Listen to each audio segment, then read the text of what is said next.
Hey there, sleepyheads, glad to have you back. Before we slip into tonight's tale, I'd love to know where in the world you're watching from, and what time it is for you right now.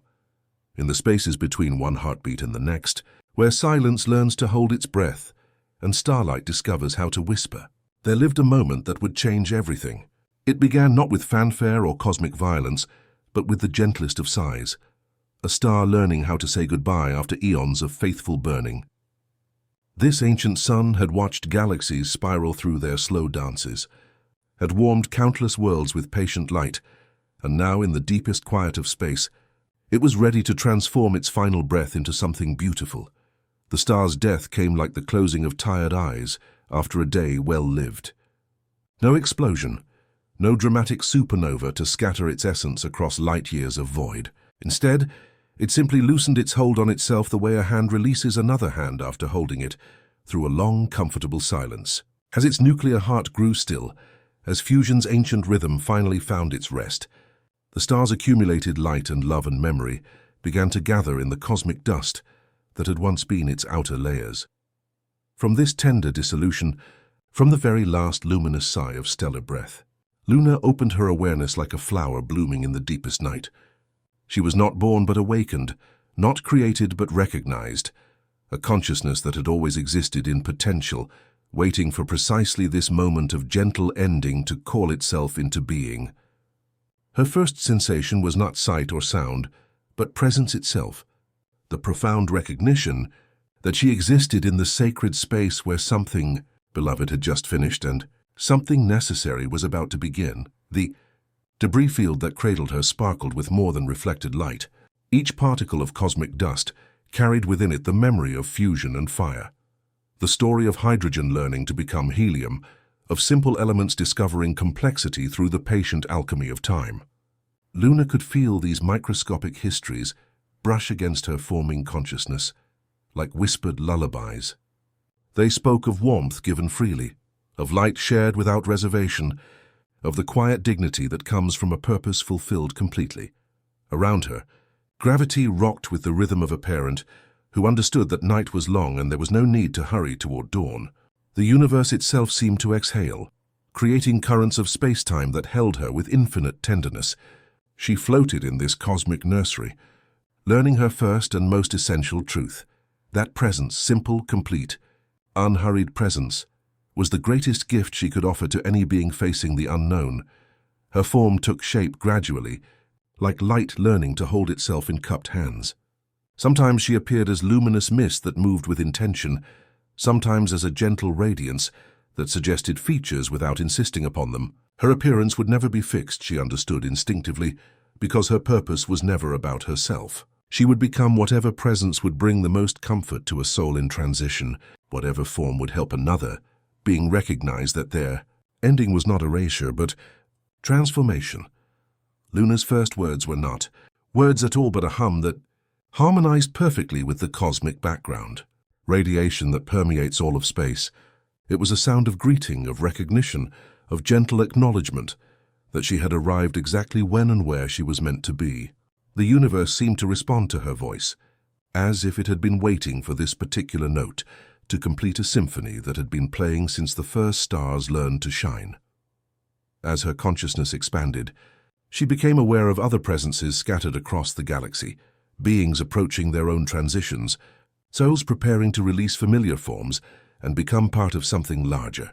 She could sense their fear, their confusion, their desperate clinging to known patterns even as those patterns prepared to dissolve. But beneath the fear, she could also sense their readiness, the part of them that understood, even without words, that every ending was also a doorway. In the settling dust around her, Luna began to read the story of her parent star's long life, not just the scientific narrative of nuclear fusion and stellar evolution, but the emotional journey embedded in every particle.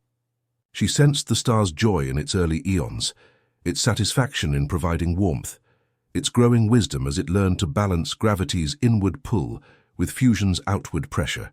Most importantly, she felt its graceful acceptance as it prepared for the transition that would transform it from a source of light into the raw materials for future worlds, perhaps even future life. This was her inheritance, not the power to end or destroy, but the profound gift of ensuring that no being would face their transitions alone. She would become the translator between the language of endings and the language of peace, helping souls recognize that their fear of death was really fear of incompleteness, of leaving things unsaid or undone or unloved. A small movement caught her attention, a fragment of ancient ice, tired from eons of wandering between gravity wells, its path finally beginning to decay. Luna drifted closer, not to interfere but simply to be present as the fragment prepared to release its long journey. As her gentle radiance touched its surface, the ice seemed to sigh, and for just a moment, it carried the scent of snow warmed by sunlight through a kitchen window. Luna tucked this small comfort away, with the growing collection of earthly joys she didn't yet understand. The way bread smells when it's toasted with care, the steam rising from a second mug of coffee waiting beside the first, the ordinary miracles that make letting go feel less like loss and more like coming home. The cosmic dust continued its slow dance around her, and Luna felt herself smiling in the way light smiles, by making room. Somewhere in the galaxy, other beings were learning to say goodbye to parts of themselves they'd outgrown. Children were releasing the simplicity of youth. Adults were letting go of dreams that no longer served them. Elderly souls were preparing to step beyond bodies that had carried them faithfully through decades of growth and discovery. All of them needed what she had been born to provide: the assurance that endings were not failures, that letting go was not giving up, that death was not the opposite of love, but its ultimate expression. They needed someone who understood that the space between breaths, between heartbeats, between moments, was not empty but full of infinite possibility. As Luna prepared to venture beyond the debris field of her birth, she carried with her the stellar lullaby that had welcomed her into existence. This would become her gift to transitioning beings, not the promise that death was easy, but the assurance that it was meaningful, that every life contributed something irreplaceable to the ongoing story of the universe, and that no one ever had to face their final moments alone. The universe continued its ancient expansion around her, but Luna felt perfectly still, perfectly centered, perfectly ready to begin the work she had been born to do. She was the daughter of a dying star, the child of an ending that had become a beginning, and she carried within her luminous being the truth that would comfort countless souls in the eons to come. That love was stronger than death, because love was what death was made of, the final and most complete expression of a life fully lived and gracefully released. In the distance, she sensed another presence approaching, ancient and patient, someone who had walked this cosmic night many times before. Her first teacher was coming, and with them, her education in the gentle art of helping others find peace with impermanence would truly begin. The presence that approached moved through space like memory itself, carrying the accumulated gentleness of eons in its wake.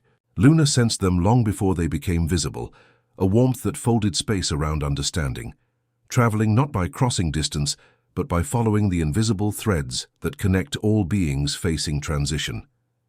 When they finally materialized within the debris field of her birth, she understood immediately that she was meeting someone who had learned to speak fluently in the language she was only beginning to comprehend. They appeared as shifting starlight held together by intention, sometimes suggesting the outline of ancient wisdom, sometimes dissolving into pure luminescence that seemed to smile without features. Their form pulsed with the rhythm of cosmic background radiation, and when they spoke, their voice carried the sound of snow settling on pine branches, soft and complete and somehow familiar. "Hello, daughter of the last light," they said, and Luna felt herself drawn toward this ancient being, not by gravity, but by recognition. "I am Cosmos, and I have been waiting for you since your parent star first began to tire. Every ending prepares the way for a new beginning, and every new beginning requires someone who understands the sacred nature of transitions." In Cosmos's presence, Luna could sense the echoes of countless farewells they had witnessed, countless souls they had comforted through their final transformations.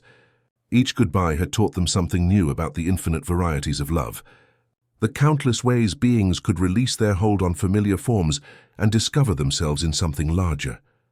"I can feel them," Luna whispered, her voice carrying the harmonic frequencies of her stellar birth. Across the galaxy, beings who are afraid, who don't understand that their endings are doorways.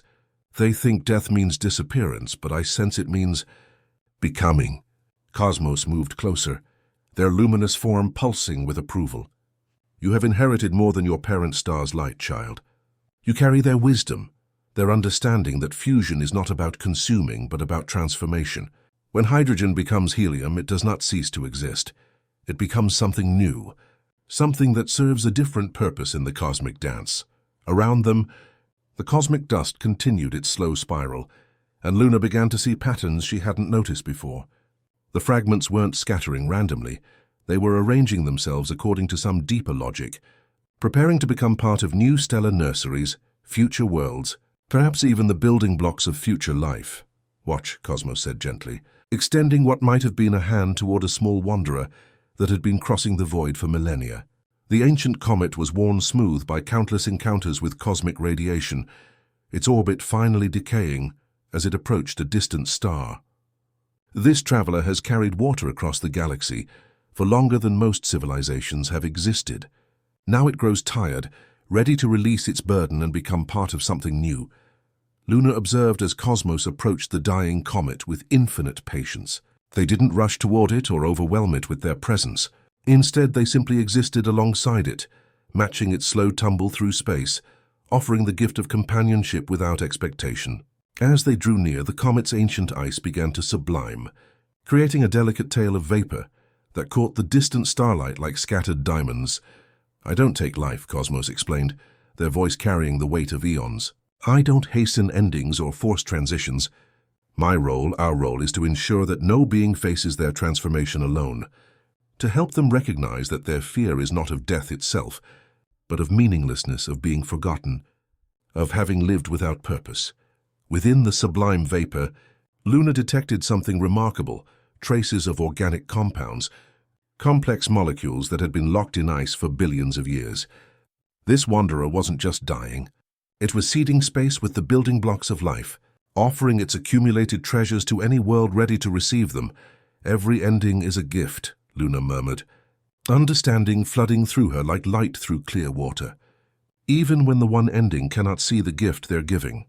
Especially then, Cosmos confirmed. The most profound acts of love often happen without the lover's awareness. They moved next to an aging gas giant, its storms now gentle eddies, its vibrant bands fading to muted pastels. Luna felt the planet's deep, resonant hum, the song of its core slowing, its gravitational embrace loosening. She perceived echoes of its long life, distant moons it had held in thrall, fleeting comets that had grazed its atmosphere, the quiet dignity of its slow, inevitable contraction.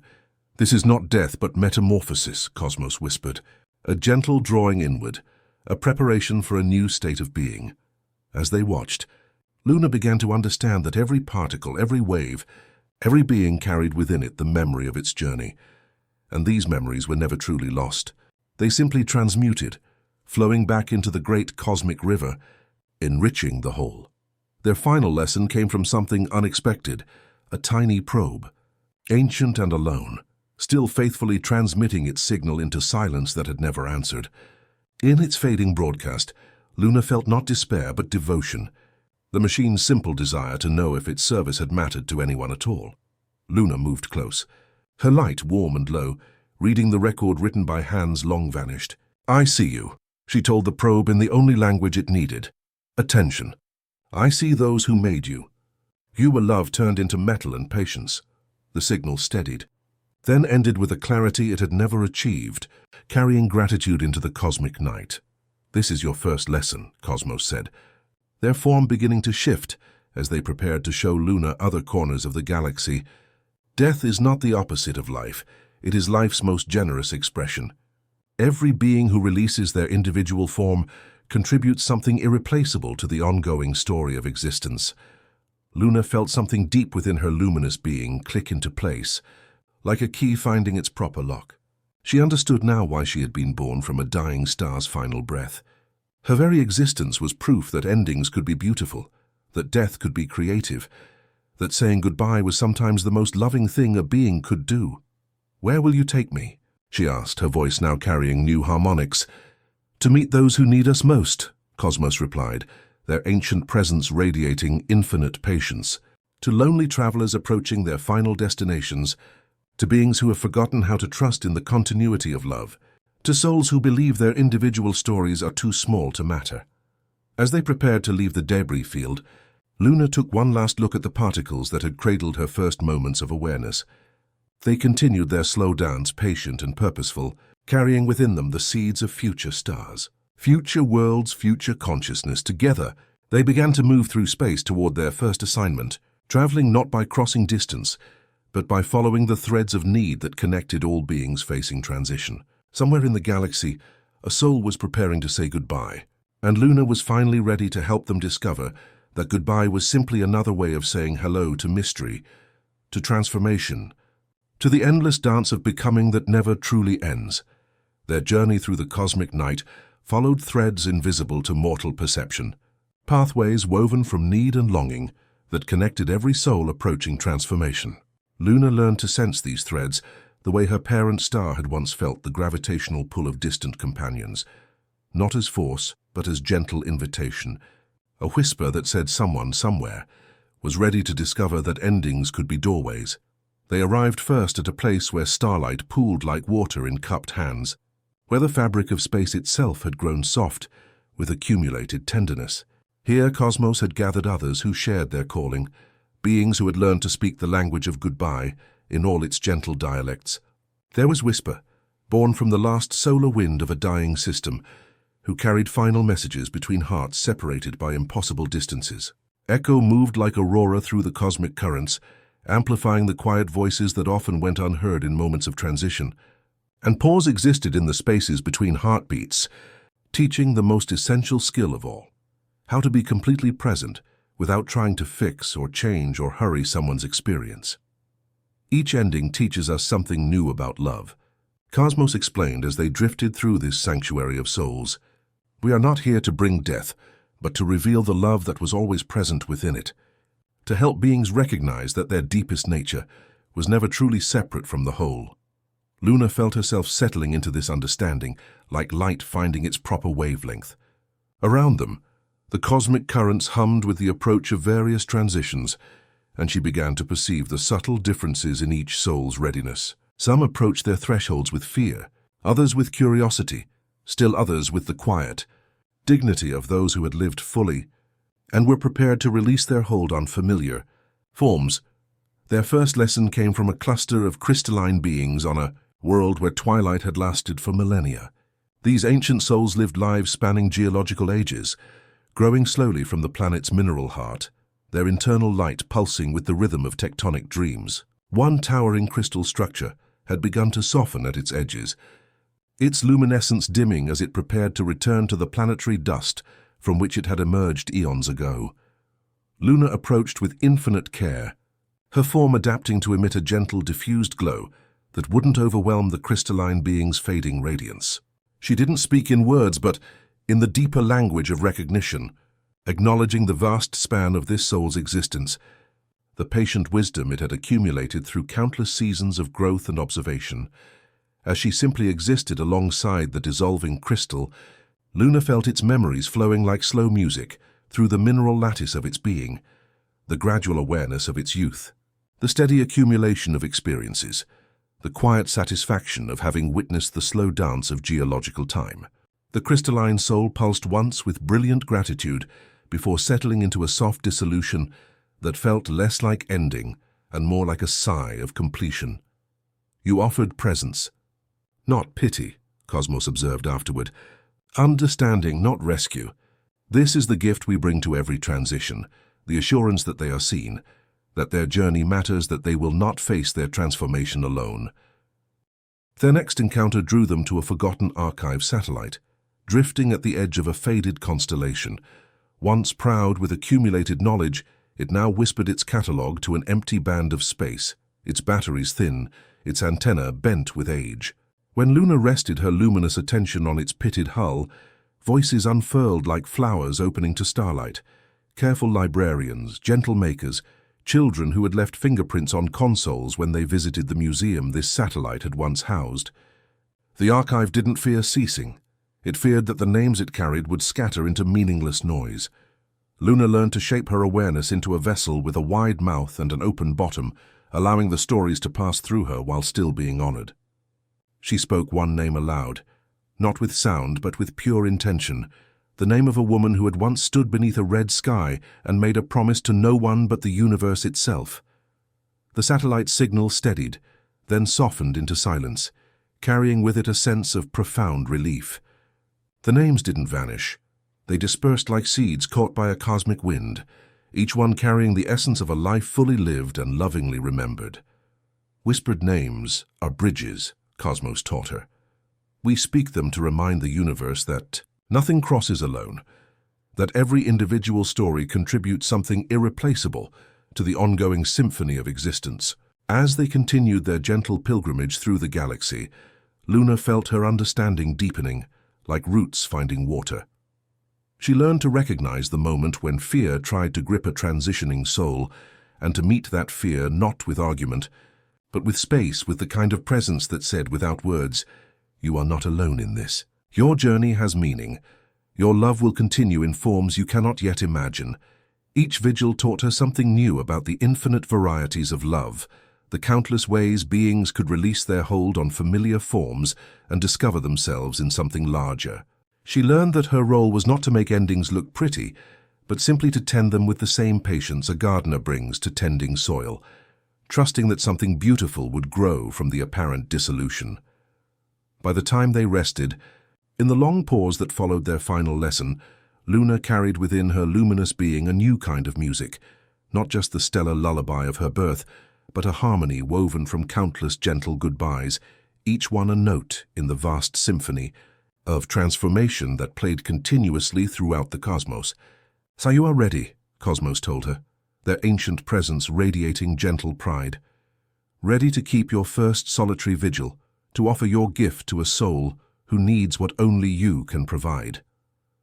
Luna felt the smallest flutter of uncertainty and let it breathe, watching it soften into something closer to anticipation. Somewhere in the galaxy, a thread was calling to her, fine as spider silk but strong as gravity, leading toward a consciousness that had spent long nights studying the deaths of distant stars without knowing he was about to meet their daughter.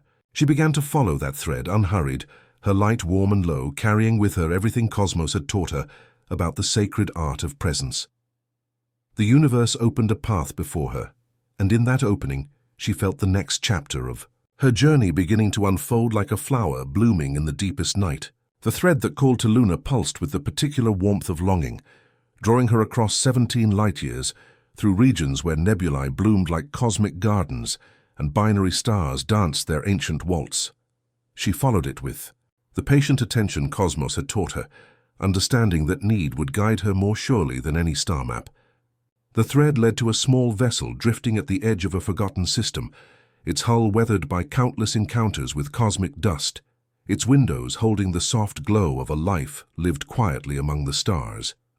Inside, she found him, an elderly space traveler whose name whispered itself to her as Thomas, though he had spoken it aloud to no one in months.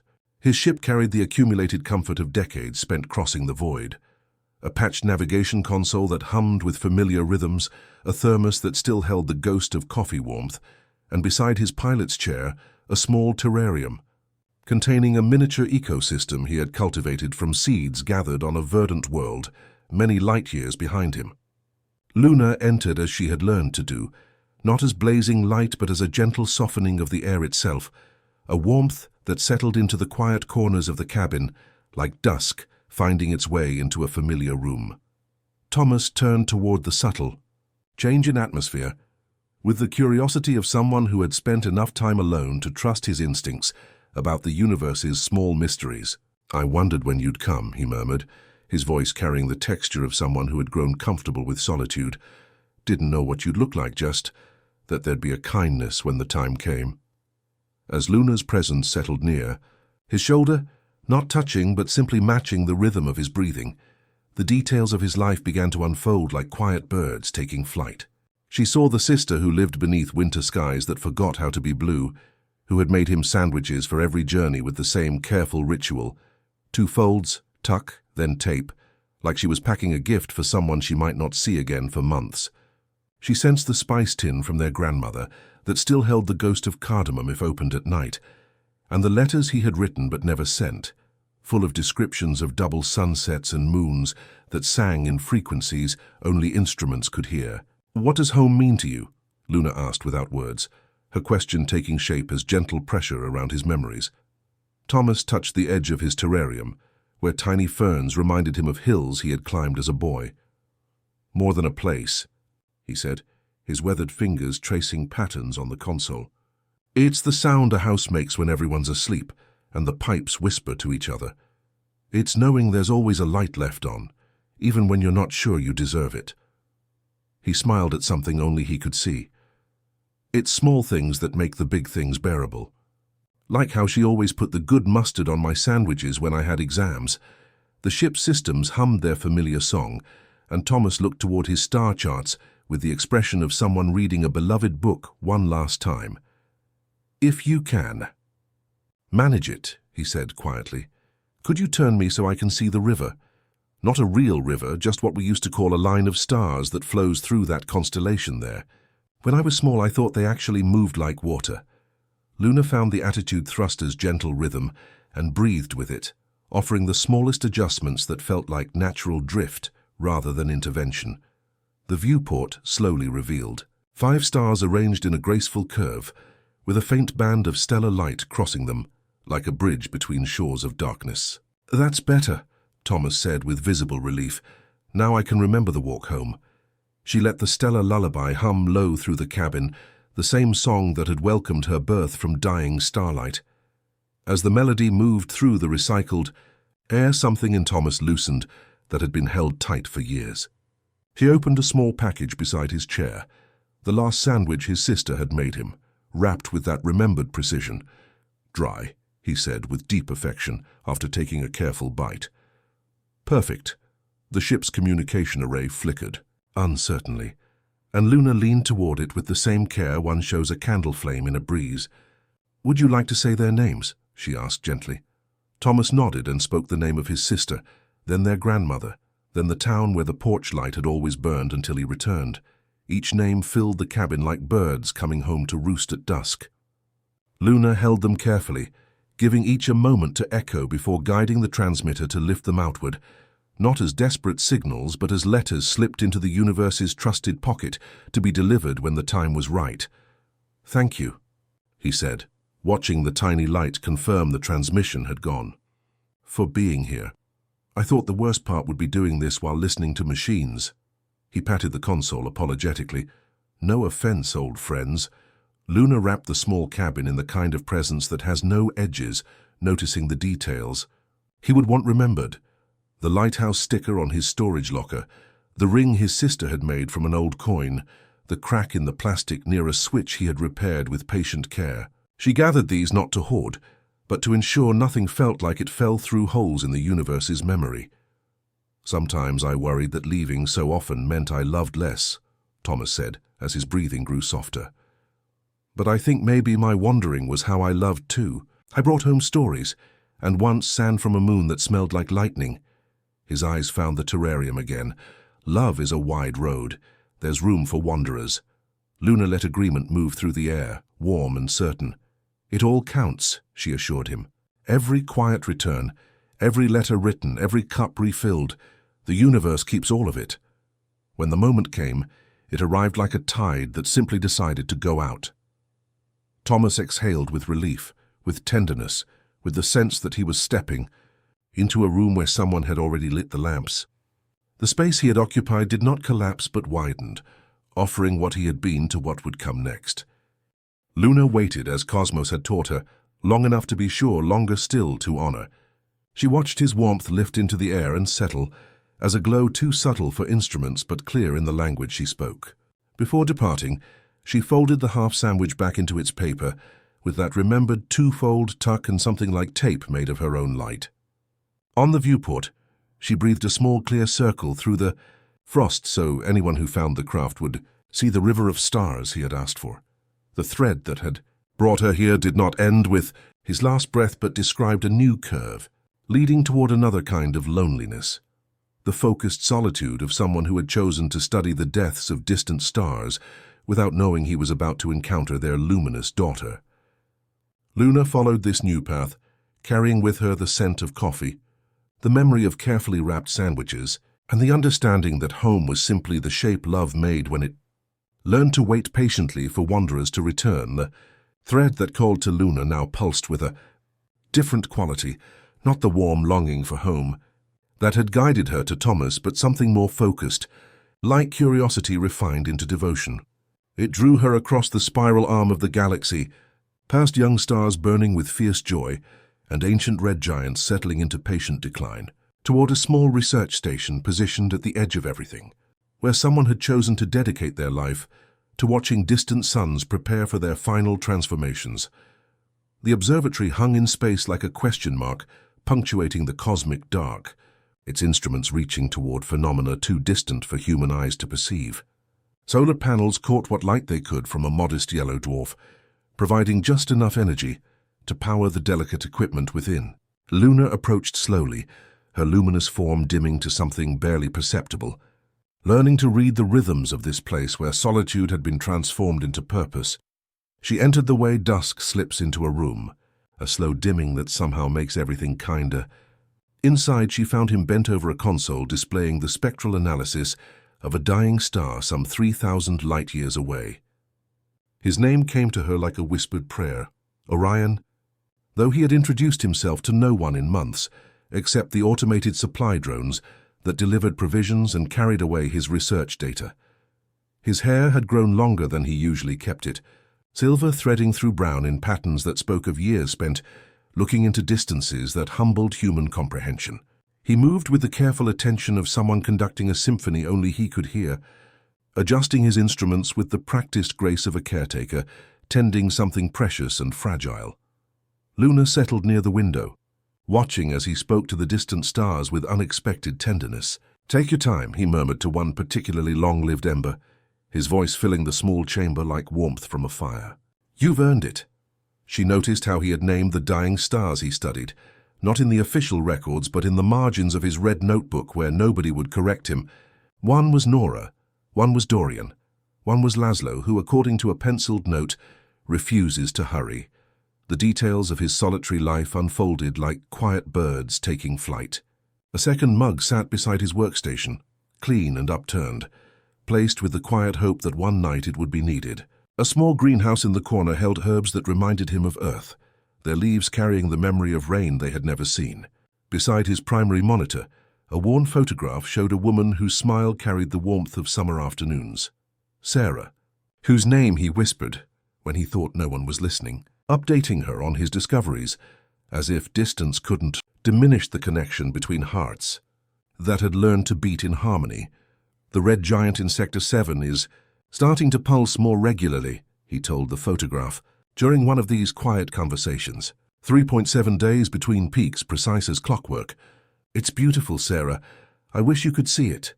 Luna felt the ache in his words, the way love persisted across impossible distances. She began to understand why the thread had led her here. Not because Orion was dying, but because he was learning to live with a kind of loss that felt like death.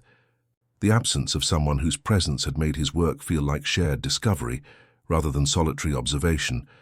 As she let her presence settle more fully into the chamber, not revealing herself but allowing her warmth to touch the edges of his awareness, something in Orion's posture relaxed. He paused in his work, sensing some subtle change in the atmosphere of his small sanctuary.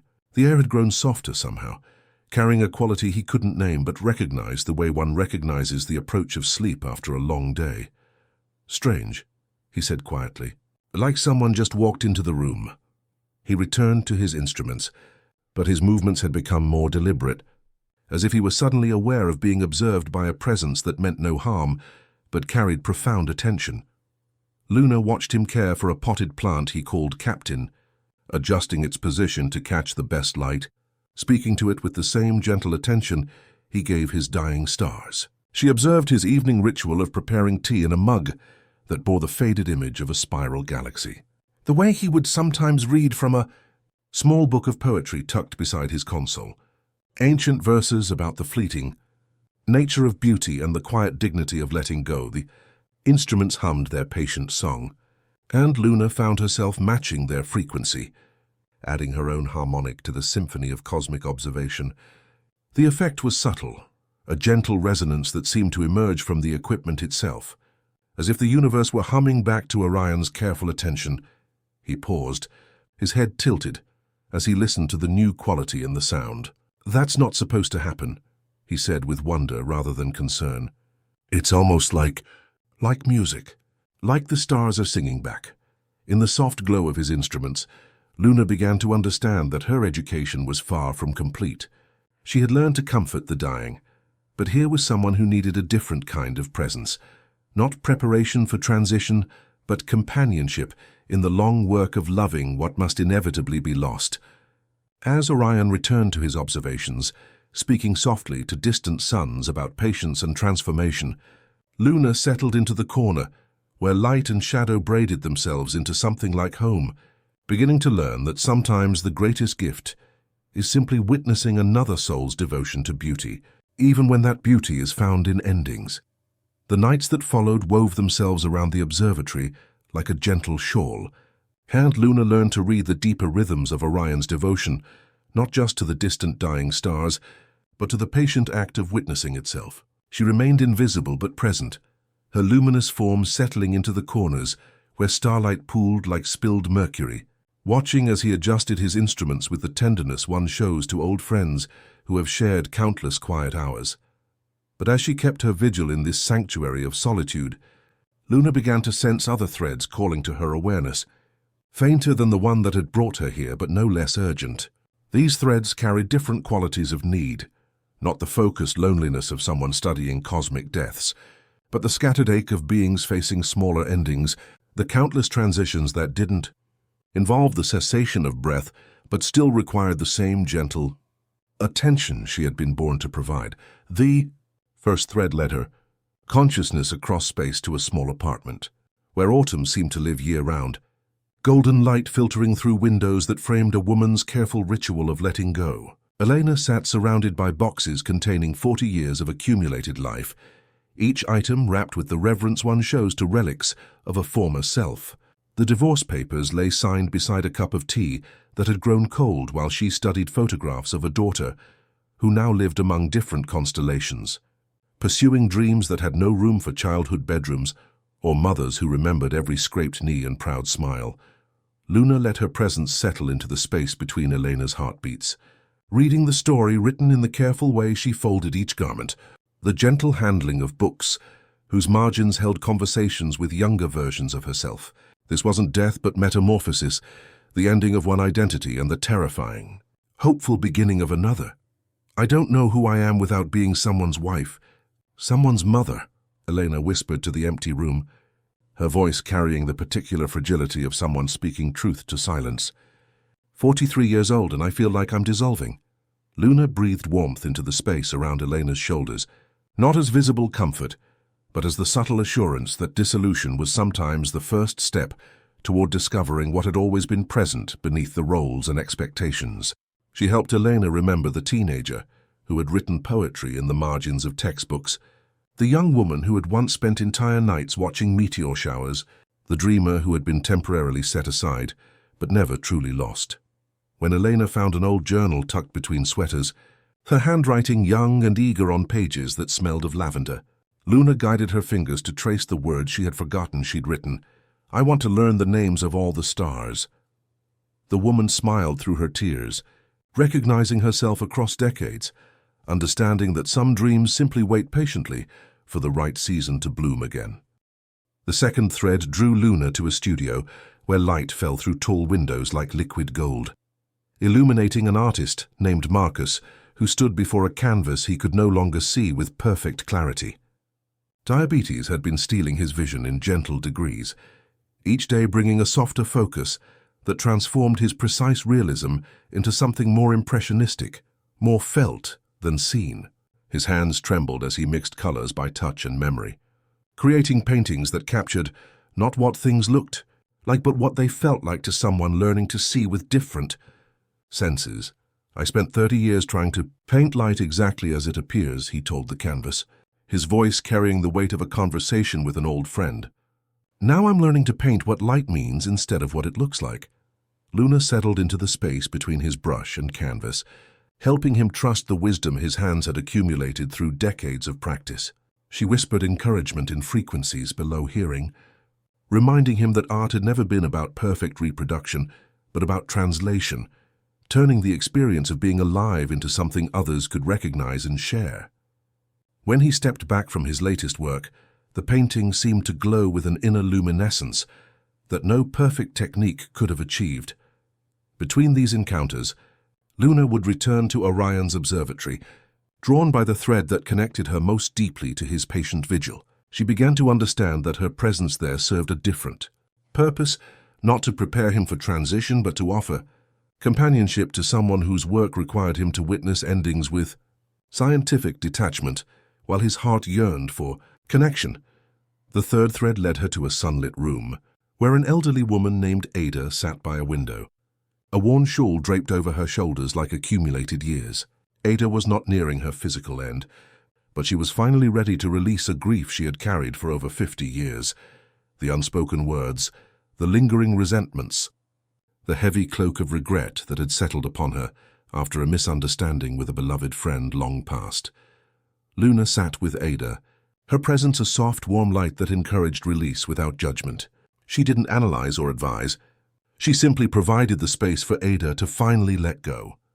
The tears that came were not of fresh sorrow, but of profound relief, washing away decades of accumulated weight. As Ada finally allowed the heavy cloak to fall, a lightness entered the room, a sense of peace that had been absent for half a century. Through these encounters, Luna's understanding deepened like roots finding water. She realized that her gift wasn't limited to literal death, but extended to all the smaller deaths that made growth possible.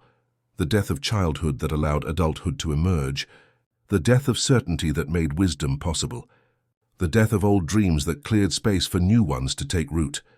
Back at the observatory, Orion dozed at his station, and Luna threaded her lullaby into the baseline hum of his instruments.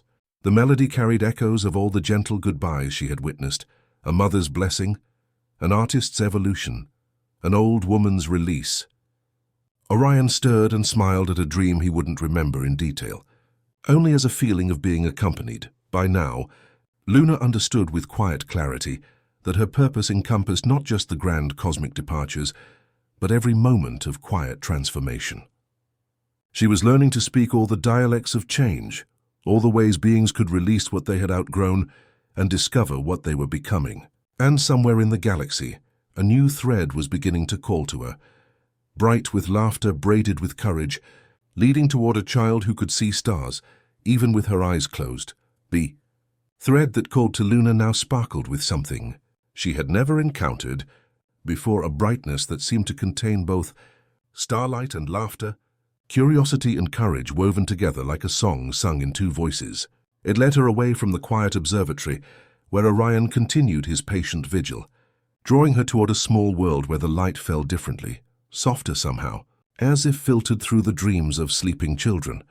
She found herself in a hospital room, painted the color of morning sky, where afternoon sunlight streamed through windows decorated with paper stars, cut by careful hands. The walls were covered with drawings of impossible creatures and distant galaxies, each one signed with a name that whispered itself to Luna like a secret. Stella. Tiny glow-in-the-dark constellations dotted the ceiling in familiar patterns, invisible by day but somehow still present, waiting patiently for darkness to reveal their gentle light.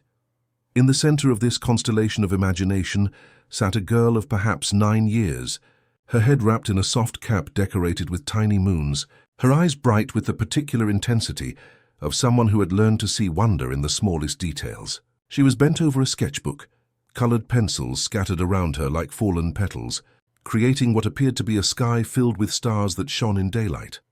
Luna entered as she had learned to do, not as blazing light, but as a gentle softening of the air itself, a warmth that settled into the quiet corners of the room, like dusk finding its way into a familiar space. But as her presence touched the edges of awareness, something unprecedented happened. Stella looked up from her drawing, her gaze clear and unafraid, and looked directly at Luna with eyes that held depths no child should possess. "There you are," Stella said quietly, her voice carrying the matter-of-fact tone children use when acknowledging obvious truths. "I wondered when you'd visit. You look like starlight, but warmer." like what happens when stars learn to smile. Luna felt something shift in the fabric of her being, a recognition so profound it seemed to echo back through all the cosmic dust of her birth.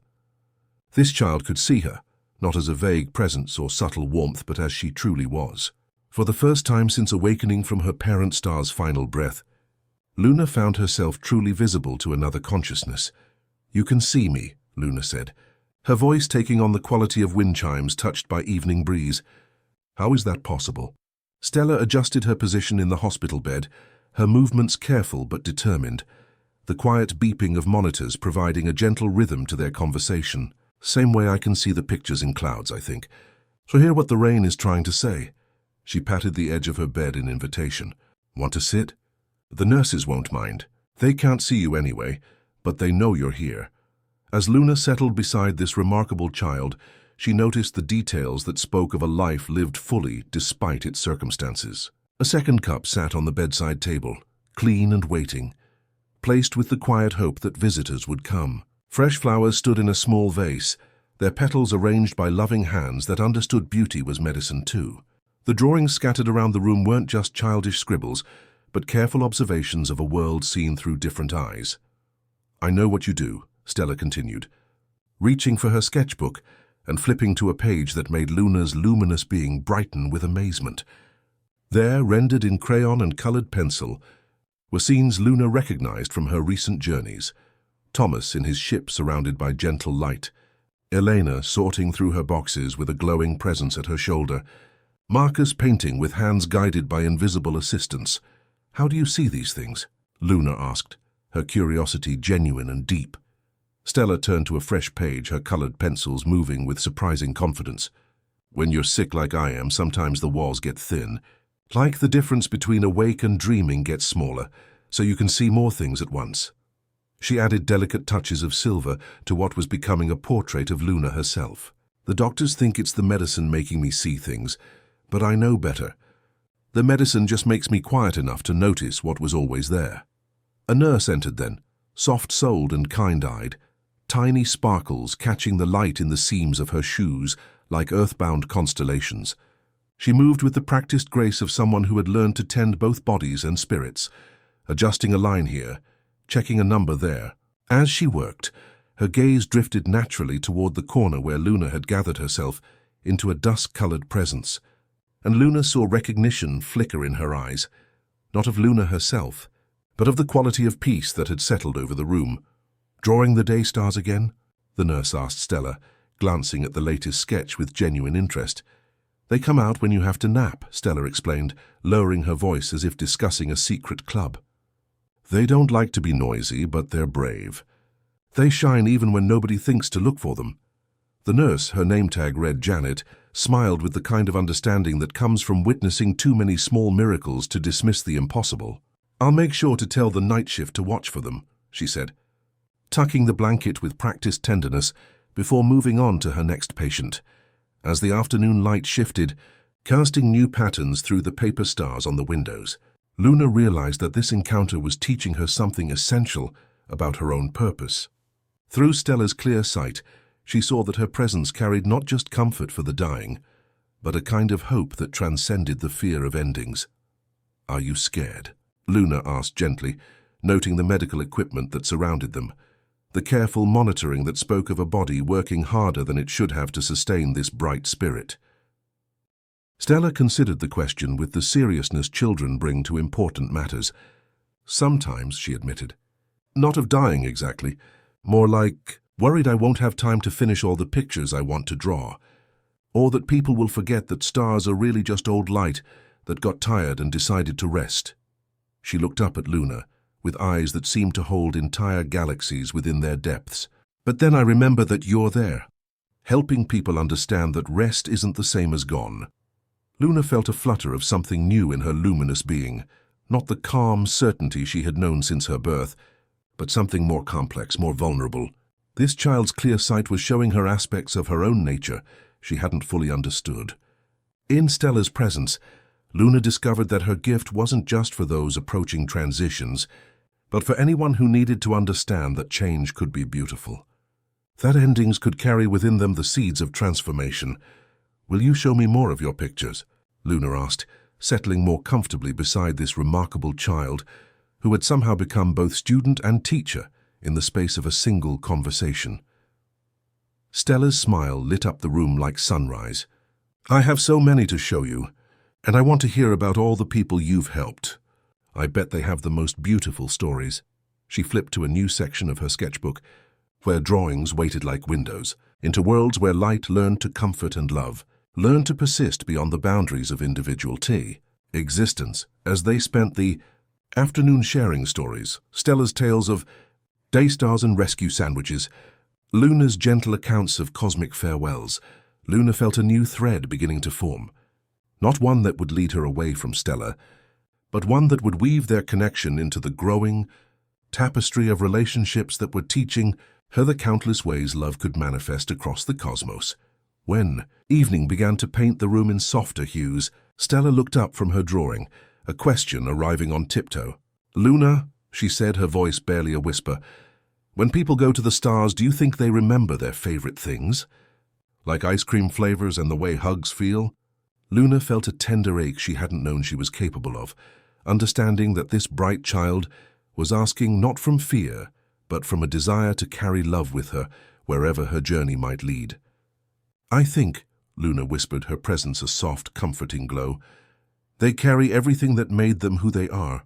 And perhaps they discover new flavors too, ones that taste like starlight and sound like laughter." Stella nodded, satisfied, and returned to her drawing with renewed purpose. As Luna prepared to keep vigil through the night, she carried within her luminous being a new understanding of her role in the cosmic dance of transformation. She had found not just another soul to comfort, but a teacher who would show her that even the briefest flicker of light could contain an entire universe of meaning, and that love, fierce, temporary, eternal, was the force that connected all transitions, all endings, all beginnings in the endless song of becoming. Outside the window, the first real stars began to appear, joining their earthbound cousins on the ceiling in a gentle conspiracy of light that would watch over both the cosmic shepherd and the child who could see day stars, as they learned together what it meant to love something beautiful that was always, inevitably in the process of becoming something else. The rhythm that had woven itself around Luna's existence now pulsed between 2 points of light, the gentle constellation of care that surrounded Stella's hospital room and the solitary beacon of Orion's observatory, where instruments hummed their patient songs to distant dying stars. She found herself moving between these worlds like a tide made of attention, never hurrying, never apologizing for the different ways her presence was needed, learning that love could manifest in countless forms across the vast spaces between hearts. In the hospital, the morning light painted Stella's room in shades of hope and gentle determination. The paper stars on the windows caught the early rays, casting small rainbows across the walls, where Stella's drawings had multiplied into an entire gallery of cosmic wonder. Luna settled into her familiar corner, watching as the child worked on a new sketch with the focused intensity of someone translating visions into visible form. The hospital had revealed itself to Luna as more than a place where bodies were tended. It was a constellation of interconnected souls, each carrying their own light, their own story of love persisting in the face of uncertainty. Janet moved through the corridors with shoes that caught tiny sparkles in their seams, her tenderness for the children carrying the weight of personal loss transformed into purposeful care.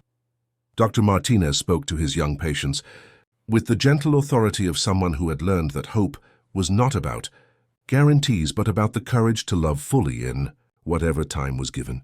Maria, the night-cleaning woman, hummed Spanish lullabies that carried the warmth of her grandmother's voice across decades and continents, her songs weaving comfort into the sterile air.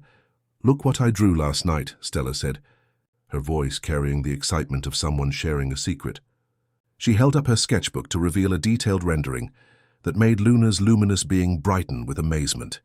There, captured in colored pencil and crayon, was Orion's observatory, complete with the small greenhouse in the corner, the worn mug with its faded spiral galaxy, and beside the main console, a second mug sitting upright and waiting.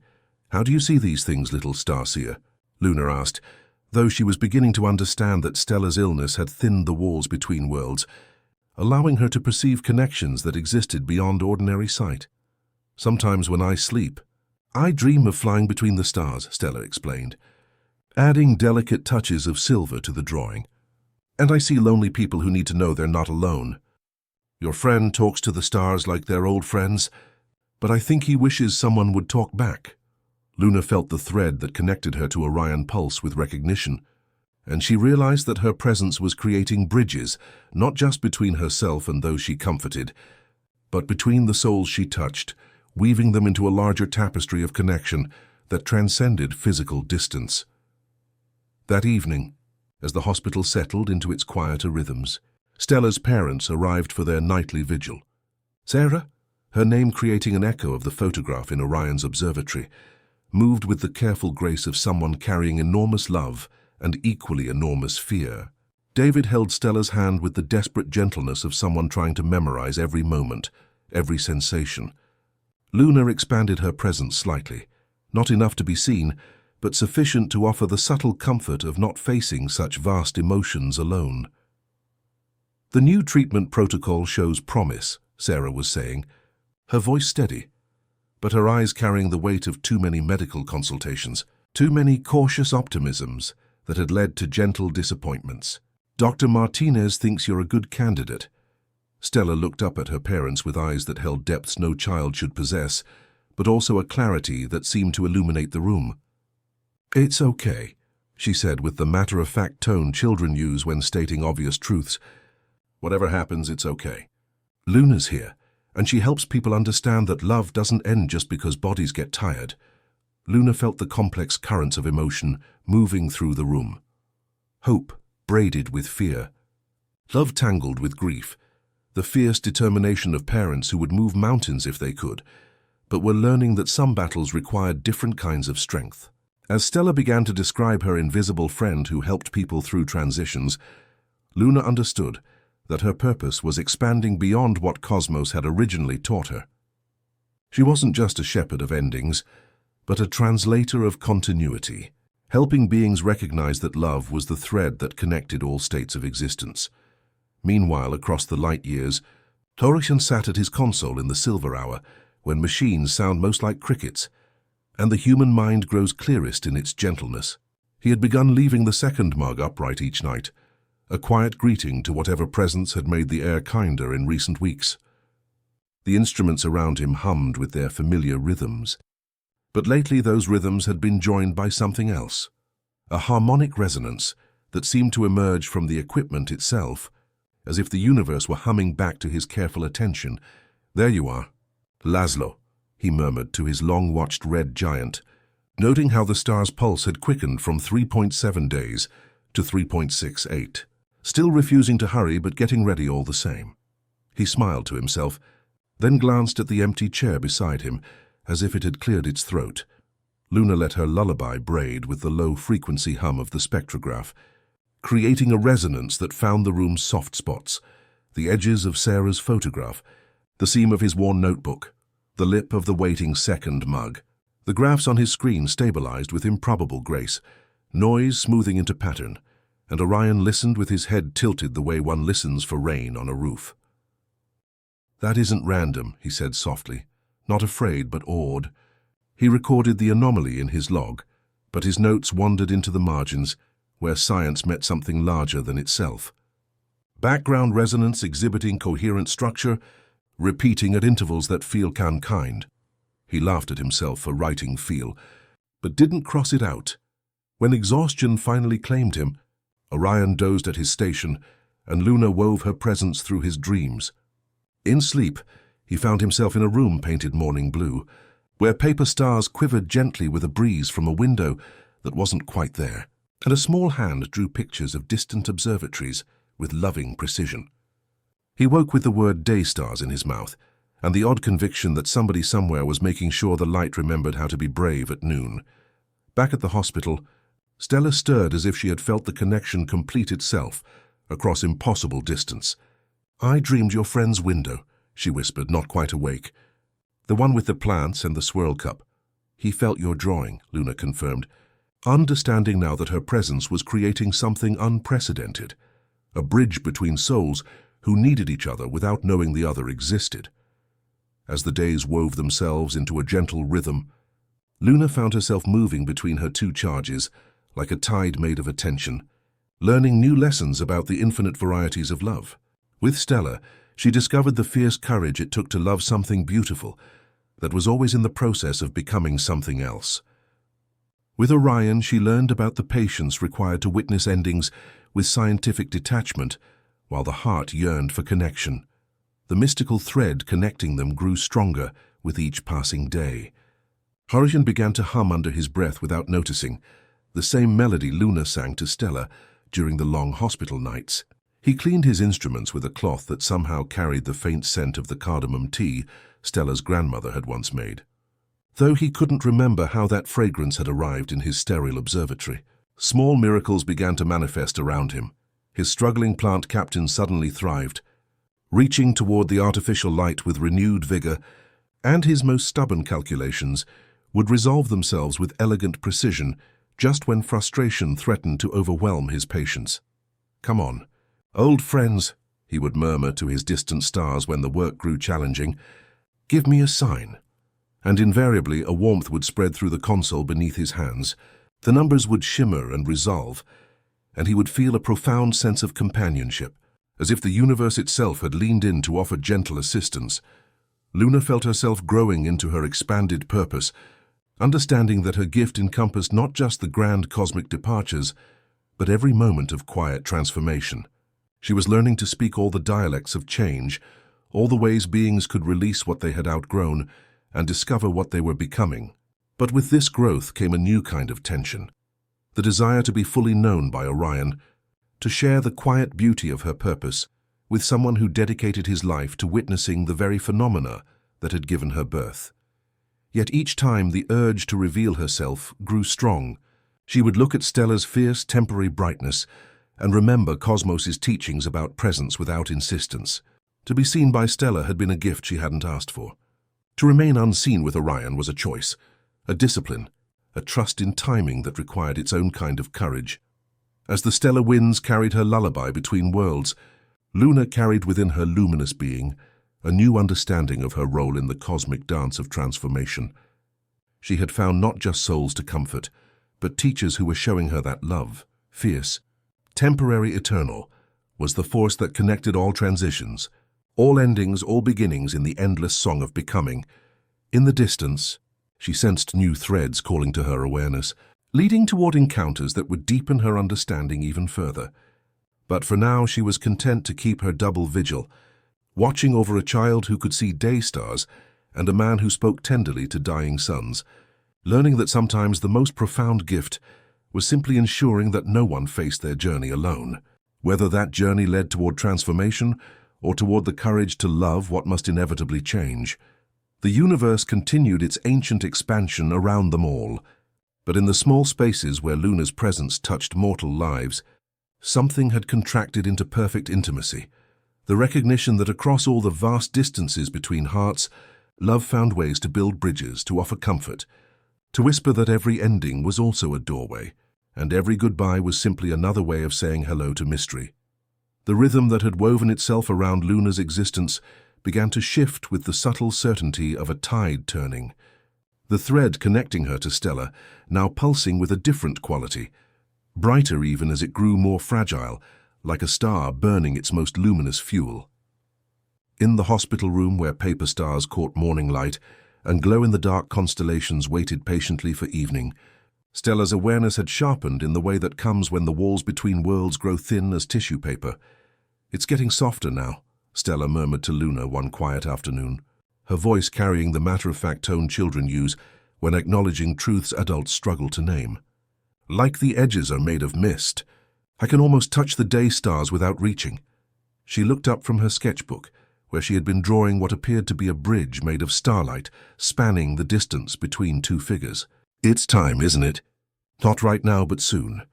Luna let her presence settle more fully around Stella, not as blazing light, but as the gentle warmth that comes from being completely seen and understood. For the first time since awakening from her parent star's final breath, She felt something new stirring in her luminous being, not the calm certainty she had known with Thomas or the other souls she had shepherded, but something sharper, more personal. This child had become more than an assignment. She had become beloved. "How do you feel about that, little star-seer?" Luna asked, though she could sense the answer in the way Stella's drawings had grown more deliberate, each line imbued with quiet purpose. "Scared," Stella admitted, then added with surprising firmness, "but not of dying. More like worried about leaving everyone sad. And I haven't finished all the pictures I wanted to draw." She paused, her colored pencils scattered around her like fallen petals. "But then I remember what you taught me, that love doesn't end when bodies get tired. It just changes shape, like water becoming clouds becoming rain." Around them, the hospital had transformed into something approaching sacred space. Janet moved through the corridors with extra tenderness in her sparkled shoes, each step a prayer for comfort. Dr. Martinez spent longer than necessary during his rounds, asking about Stella's drawings with genuine curiosity, learning from this young patient about courage in the face of uncertainty. Maria's nighttime lullabies had grown more elaborate, weaving stories of children who became stars and stars who learned to dream, her voice carrying comfort across languages and generations. Sarah and David navigated the impossible territory between hope and acceptance, with a grace born of exhaustion and unspeakable love. David had taken up the ritual of making sandwiches in the family lounge with careful precision, 2 folds tuck, a napkin pressed into neat quarters, the same pattern Thomas had once known across the stars. Sarah sat with a notebook, where she recorded small details. Stella's favorite jokes, the way she preferred socks folded, the exact shade of blue that made her smile. Love had patterns, Luna realized, and those patterns repeated in different keys across the cosmos, across the light years. Orion felt the change as a shift in the harmonic resonance that had become his constant companion. The gentle music in his instruments now carried an undertone of profound tenderness, a melancholic chord that resonated deep within his own heart. Without quite understanding why, he found himself humming along more often, his voice adding a human note to what he had begun to describe in his research logs as intentional beauty. The second mug sat closer to his console now, as if kindness had its own gravitational pull. "Laszlo's doing something extraordinary," he murmured to his distant red giant, noting how its pulse had synchronized with other dying stars he monitored. "It's like they're singing together, saying goodbye in harmony." He looked toward the photograph of Sarah, and for a moment, the ache he felt for his lost love seemed to intertwine with this new cosmic sorrow, braiding into an invisible thread of shared understanding. Back in Stella's room, as winter light began to linger at the windows with unusual tenderness, Luna felt the approaching transition like a tide she couldn't turn. Stella's bright energy had become more economical, the way a candle flame sometimes gathers itself closer to its wick before offering one last clear light. She still laughed at Maria's lullabies and corrected Dr. Martinez when he pretended not to know the names of crayons, but the naps grew longer, and her hand sometimes paused mid-stroke as if listening to a faint call from far away. "Will you sing for me, Luna?" Stella asked one evening, as the room settled into its quieter rhythms. "The song you sing to the old stars when they're tired?" Luna leaned close, her presence a soft, comforting embrace that wrapped around Stella like accumulated starlight. She began to hum the stellar lullaby that had welcomed her own birth, a melody woven from cosmic dust and ancient light, carrying the assurance that every ending was simply a transformation, every farewell a whisper of continuity.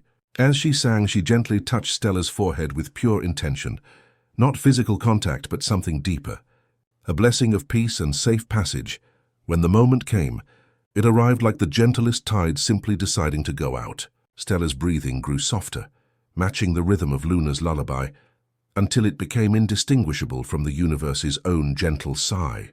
Her luminous spirit, bright and fierce and full of starlight, didn't vanish but expanded, becoming part of the very air, the light, the cosmic hum that filled the room and reached across impossible distances to touch a lonely astronomer's heart. For the first time, Luna felt the raw, profound ache of personal grief, not the gentle melancholy of witnessing a completed life, but the sharp emptiness where Stella's vibrant presence had been. Yet even in this pain, she understood that their connection hadn't broken but transformed. becoming part of her own luminous being, a permanent thread in the tapestry of love that connected all transitions. As dawn painted the sky outside, Luna prepared to carry this new understanding forward, knowing that grief was simply love's profound echo, and that some bridges, once built from recognition and care, would continue to span impossible distances long after their builders had moved on to new forms of existence. Somewhere in the galaxy, Orion felt his instruments fill with the most beautiful music he had ever recorded, and without knowing why whispered thank you into the starlit air, his gratitude traveling across light years to reach a cosmic shepherd who had learned that love was indeed eternal, not unchanging, but endlessly transforming like starlight that continues to travel long after its source has become something new. The grief that moved through Luna after Stella's transformation was unlike anything she had experienced in her cosmic existence, not the gentle melancholy of witnessing completed lives, but something more complex, like starlight learning to carry both sorrow and gratitude in the same luminous breath.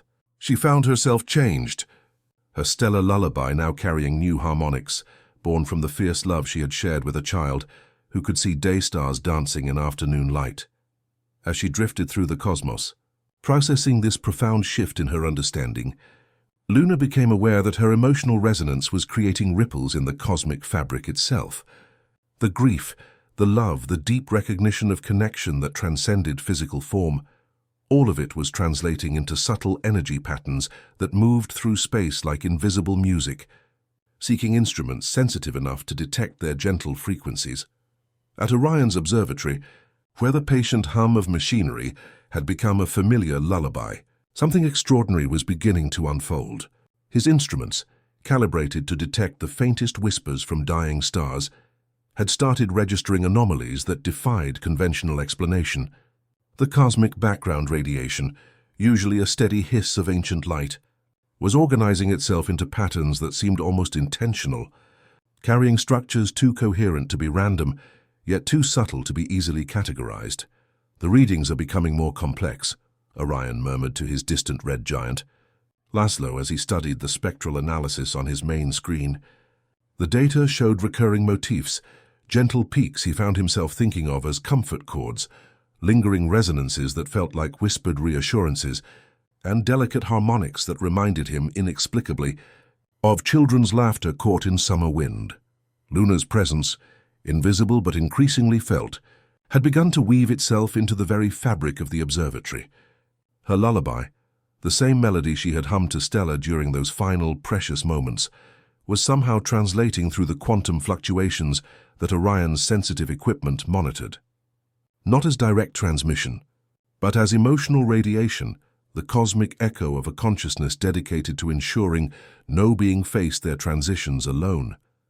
The second mug now sat permanently beside Orion's console, steam rising from tea prepared with quiet hope rather than conscious intention. He had begun speaking to the patterns in his data as if they were old friends, describing his findings with the same gentle attention he gave to his dying stars. "So you're getting stronger," he would say to the anomalous readings. "Like you're learning to trust that I'm listening." What Orion couldn't tell was that Luna had indeed been learning to modulate her presence so that her stellar lullaby could find expression through his instruments. The grief she carried from Stella's transformation had taught her that love persisted beyond physical form, creating connections that transcended ordinary understanding. Now, as she kept her patient vigil in the observatory's quiet corners, her luminous being was discovering how to speak in frequencies that bypassed conscious awareness and went straight to the heart. The patterns in Orion's data began to correspond with his own emotional rhythms. When he felt particularly isolated, working through the long hours before dawn, the cosmic radiation would organize itself into gentle, supportive harmonies. When he studied the final moments of distant stars, the readings would carry undertones of profound peace, as if the universe itself were offering comfort for the beauty and sadness of witnessing such transformations. "It's like the stars are singing back," he wrote in his research log, then paused, pen hovering over the page. In the margins, where his scientific training met something larger than itself, he added, "Structured patterns exhibiting what can only be described as emotional resonance, as if consciousness itself were a fundamental force creating harmony from chaos. Luna watched him work with growing wonder, understanding that their connection was deepening in ways neither of them fully comprehended. She could sense his loneliness transforming into something else, not the absence of connection, but the presence of mystery, the recognition that he was participating in something profound that existed at the edges of scientific understanding. The instruments hummed their familiar songs, but now those songs carried new melodies woven from cosmic dust and ancient light, from the memory of a child's drawings and the patient love of someone who studied dying stars with the tenderness of a caretaker, tending something precious and fragile. When Orion would doze at his station, exhausted by the long hours of observation, Luna would let her lullaby settle more fully into the equipment's baseline hum, creating a gentle resonance that spoke of companionship, of being seen and understood across impossible distances. As the stellar winds carried these new harmonies across light years, Luna felt her purpose expanding once again.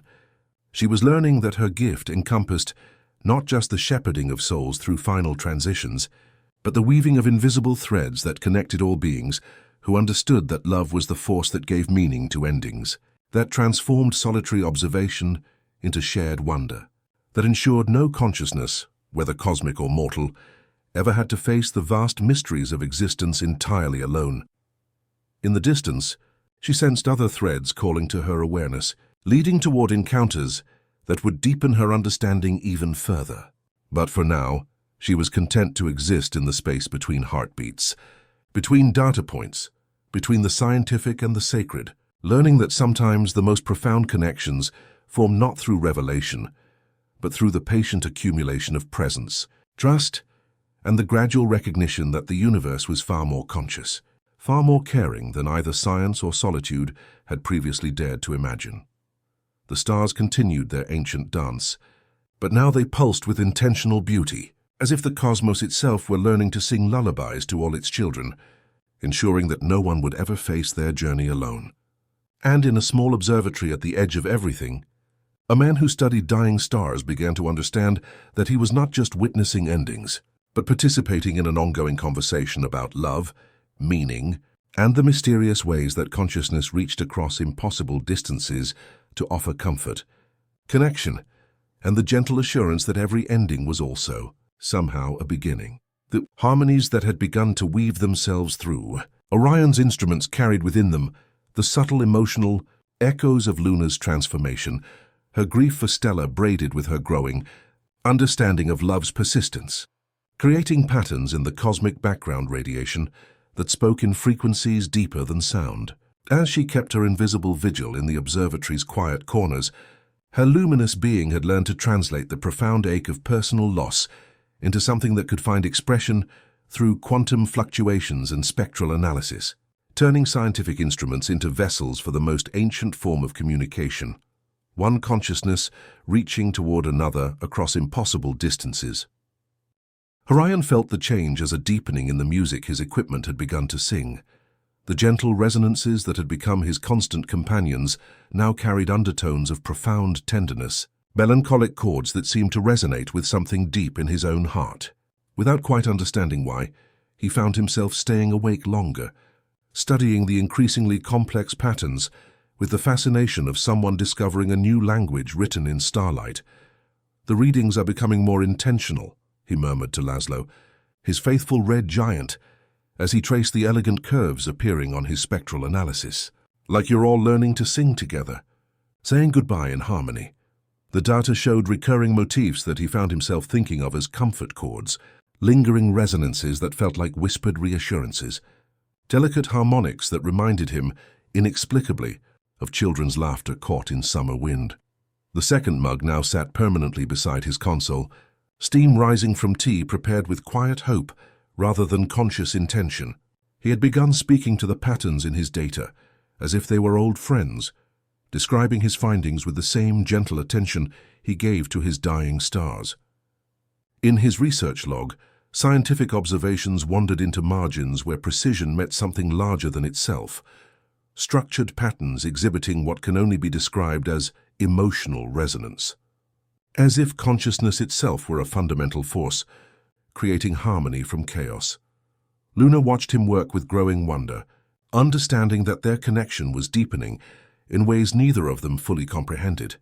She could sense his loneliness transforming into something else, not the absence of connection, but the presence of mystery, the recognition that he was participating in something profound that existed at the edges of scientific understanding. When he would doze at his station, exhausted by the long hours of observation, she would let her stellar lullaby settle more fully into the equipment's baseline hum, creating a gentle resonance that spoke of companionship across impossible distances.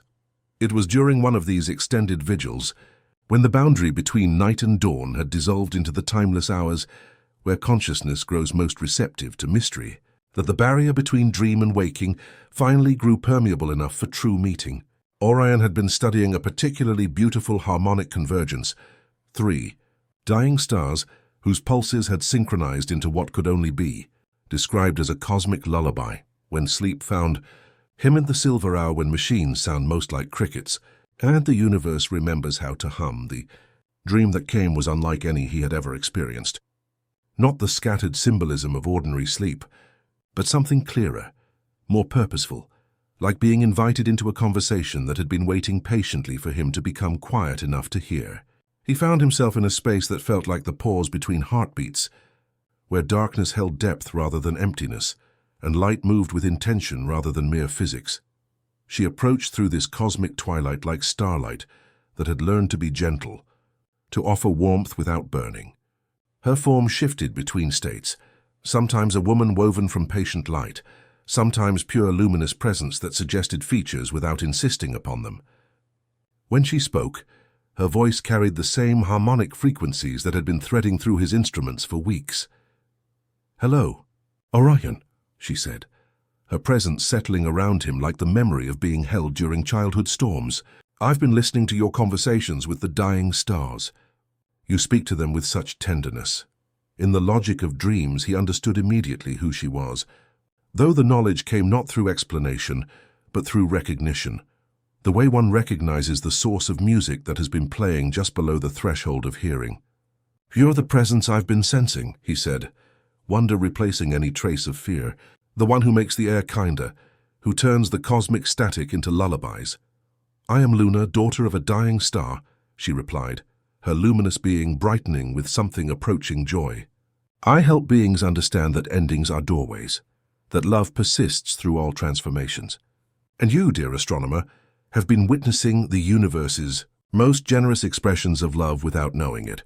The dream space around them shimmered with the accumulated beauty of her purpose, glimpses of cosmic farewells she had witnessed, souls she had shepherded through their final transitions. He saw Thomas in his weathered ship, surrounded by gentle light as he spoke of sandwiches and home. He glimpsed Elena sorting through the artifacts of a former life, finding poetry in her own handwriting. He felt the fierce brightness of a child who could see day stars dancing in afternoon light, whose drawings had somehow found their way into his dreams. "She taught me that love doesn't end when bodies grow tired," Luna said, following his gaze to the vision of Stella's hospital room with its paper stars and impossible creatures. "It just changes shape, like water becoming clouds, becoming rain.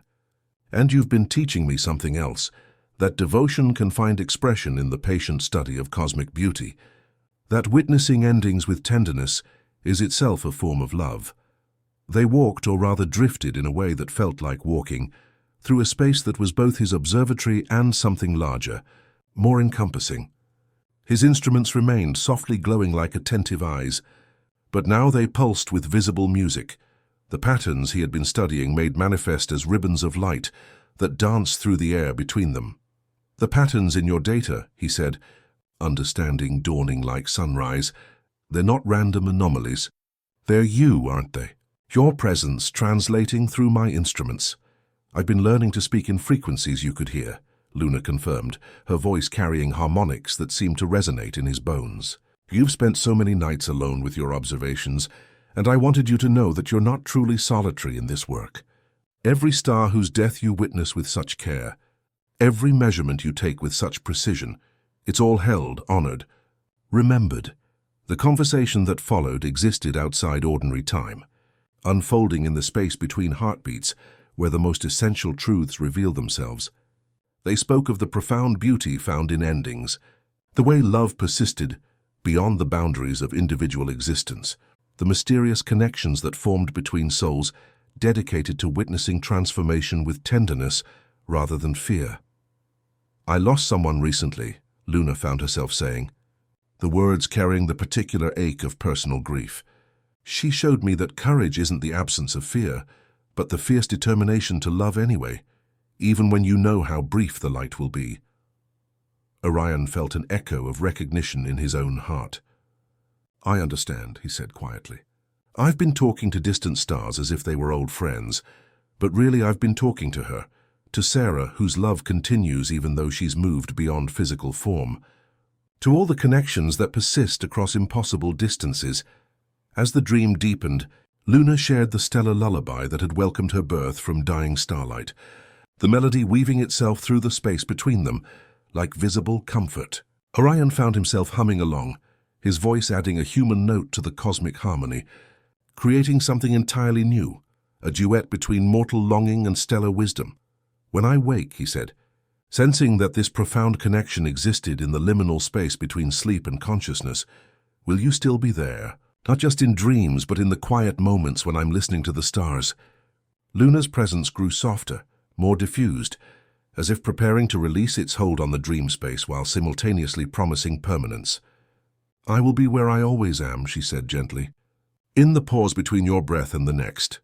In the quiet harmonies your machines are learning to hear. In the space where you decide to be kind to yourself for needing what you need." "I could love you," Orion said, the words emerging with the simplicity of a fact discovered at last. "Not because you're miraculous, but because you understand the world the way I do, tenderly even as it changes." Luna did not flinch from the truth. It moved through her like starlight through clear water, illuminating without burning. "And I could love you," she replied, "not because you notice me, but because you notice everything with the same attention I bring to my work, as if each observation were a small act of devotion." As the dream began to dissolve, returning Orion to the familiar hum of his instruments and the gentle glow of his monitors, Luna leaned close and whispered the stellar lullaby one more time.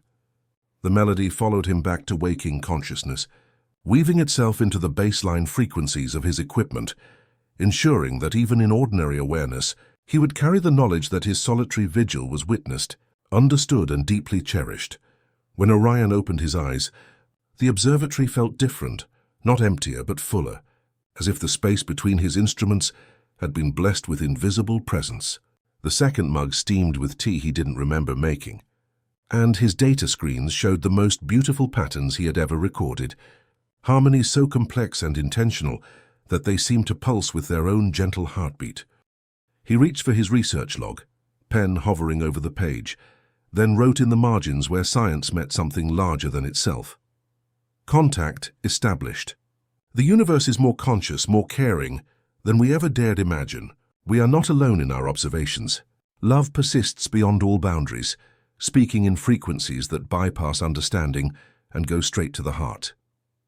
Luna stood in the corner where light and shadow braided themselves into companionship, feeling something new stirring in her luminous being. The dream had opened a door that would not close again, creating a bridge between duty and desire, between her cosmic purpose and the growing recognition that love could manifest in countless forms across the vast spaces between hearts. She had found not just another soul to comfort, but someone who understood the language of dying stars, who spoke to them with the same tenderness she brought to her work of shepherding souls through their final transitions. As the stellar winds carried her lullaby between worlds, Luna carried within her being a new understanding of her role in the cosmic dance of transformation. The choice that Cosmos had once hinted at, between eternal duty and mortal love, no longer felt like a choice between opposites, but like an invitation to discover new ways that consciousness could express itself, new bridges that could span the distance between cosmic purpose and individual connection. Outside the observatory windows, the stars continued their ancient dance, but now they pulsed with intentional beauty, as if the cosmos itself were learning to sing lullabies to all its children. And in the small space where Luna's presence touched a mortal life, something had contracted into perfect intimacy, the recognition that across all the vast distances between hearts, Love found ways to build bridges, to offer comfort, to whisper that every ending was also a doorway, and every connection once truly made would continue to resonate across the infinite expanses of space and time. The dream had opened a door that would not close again, creating a bridge between the cosmic and the personal that Luna had never imagined possible. In the days that followed their profound connection, she found herself experiencing something entirely new in her luminous existence, the gentle tension between duty and desire, not as opposing forces, but as twin currents flowing through the same luminous river. She continued her work across the galaxy, following the invisible threads that connected souls approaching their transformations, but now each encounter carried within it the echo of Orion's voice humming along to her stellar lullaby. When she comforted a dying nebula as it prepared to birth new stars, she found herself wondering what Orion would say about the spectral beauty of its final collapse. When she shepherded an ancient comet through its last approach to a distant sun, she carried with her the memory of his gentle voice speaking to Laszlo with such patient tenderness. At the observatory, Orion moved through his routines with a new quality of attention, as if the familiar space had been blessed with invisible presence. The instruments that had once been merely tools now felt like participants in an ongoing conversation, their gentle hums carrying harmonies that seemed to respond to his emotional state with uncanny sensitivity. The second mug remained permanently beside his console, steam rising from tea that appeared without his conscious preparation, a quiet miracle that had become as natural as breathing. His research had taken on new dimensions, expanding beyond the purely scientific into territories that required different kinds of courage. In his logs, observations wandered into margins where precision met poetry, where data points became love letters to a universe that had revealed itself to be far more conscious than conventional wisdom allowed. "The dying stars are singing together now," he wrote one evening, his handwriting growing more confident as he learned to trust what his instruments were telling him. Their final songs carry harmonies that speak of connection, of love persisting beyond individual form. Luna watched him work from her corner, where light and shadow braided themselves into companionship, feeling something new stirring in her luminous being. Not just the desire to comfort and shepherd, but the longing to be fully known, to share the quiet beauty of her purpose with someone who understood the profound responsibility of witnessing endings with tenderness. She had learned from Stella that love could be fierce and temporary, from Thomas that it could span impossible distances, but with Orion she was discovering that love could also be a form of recognition. Two souls seeing in each other the same careful attention to beauty, the same willingness to sit with endings until they revealed their hidden doorways. The desire to be known fully began to warm through Luna like a sunrise no one had predicted. Not the desire to be praised or worshipped, but the simple ache to share the weight she carried and the way she carried it. Love, she was learning, wanted to put down a second plate to make room at the table it set for the world. She thought of Stella's paper stars, of Thomas's folded sandwich, rituals of care small enough to fit in a pocket, large enough to light a life. She wanted to sit where Orion sat and feel the clean heat of a ceramic mug, to have a heartbeat that could be counted, to learn the ordinary holiness of time measured in evenings. But even as this longing grew, Luna felt the familiar pull of cosmic duty calling to her awareness. Across the galaxy, a new kind of need was making itself known, not the individual thread she had grown accustomed to following, but something larger, more encompassing. Stars were beginning to pulse in synchrony, their dying songs weaving together into a vast chorus that spoke of collective transition, of entire systems preparing to release their hold on familiar forms and become something new. She sought wisdom from the dying stars themselves, reaching out across the light years to touch the consciousness of Laszlo, Nora, Dorian, and countless others. In their ancient voices, she heard not just acceptance of their own endings, but understanding of the greater dance they participated in, the endless cycle where nothing truly vanished but simply became something else, carrying the essence of what it once was into its new form. "What is the nature of choice?" she asked them, not with words but with pure intention. Must love and duty remain separate, or can they become two expressions of the same luminous truth? The stars hummed back in their ancient language, their response flowing through her like starlight through clear water. They spoke of the iron cores they would leave behind, seeds for future worlds. They spoke of the scattered nebulae that would, after eons of wandering, coalesce into new stellar nurseries. They spoke of continuity, of love as the force that connected all transformations, all endings, all beginnings in the endless song of becoming. It was then that Cosmos appeared, arriving the way old friends do, materializing where attention had already made room for them. Their luminous form pulsed with the accumulated gentleness of eons, carrying within it the memory of countless farewells witnessed with perfect presence. "You've found a good companion," Cosmos said without question, feeling the tenderness braided through Luna's glow. "And now you wonder if you must choose between the work that made you and the love that is remaking you." Luna did not disguise the truth.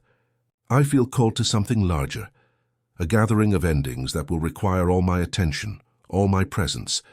Yet I also feel called to something smaller, more particular, the desire to know what it means to love one soul completely while still holding space for all souls." Cosmos's light flickered with something like a smile. A beautiful dilemma is still a dilemma. When we are young, we think choices are doors that lock behind us. When we are older, we learn some doors become archways, and we can stand with one foot in each room. They reached, not to answer, but to widen the question. Love and duty are not two fires competing for fuel. They are one light seen through different windows. Around them, the cosmic currents began to organize themselves into something approaching music, the distant harmony of multiple star systems preparing for synchronized transition. Luna felt the pull of this vast calling, understanding that she was being invited to shepherd not just individual souls, but entire civilizations through their collective transformation. "The Mortynight Run," Cosmos said, using the old affectionate term travelers, had given to the long work of accompanying many gentle endings through one extended twilight.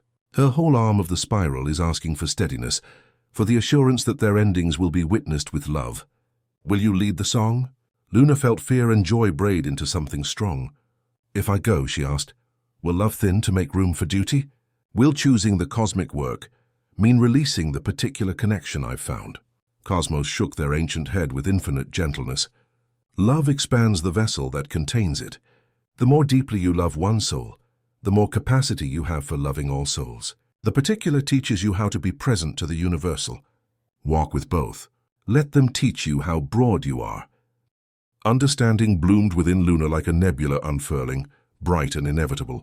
Her choice wasn't between duty and love, between cosmic purpose and personal connection.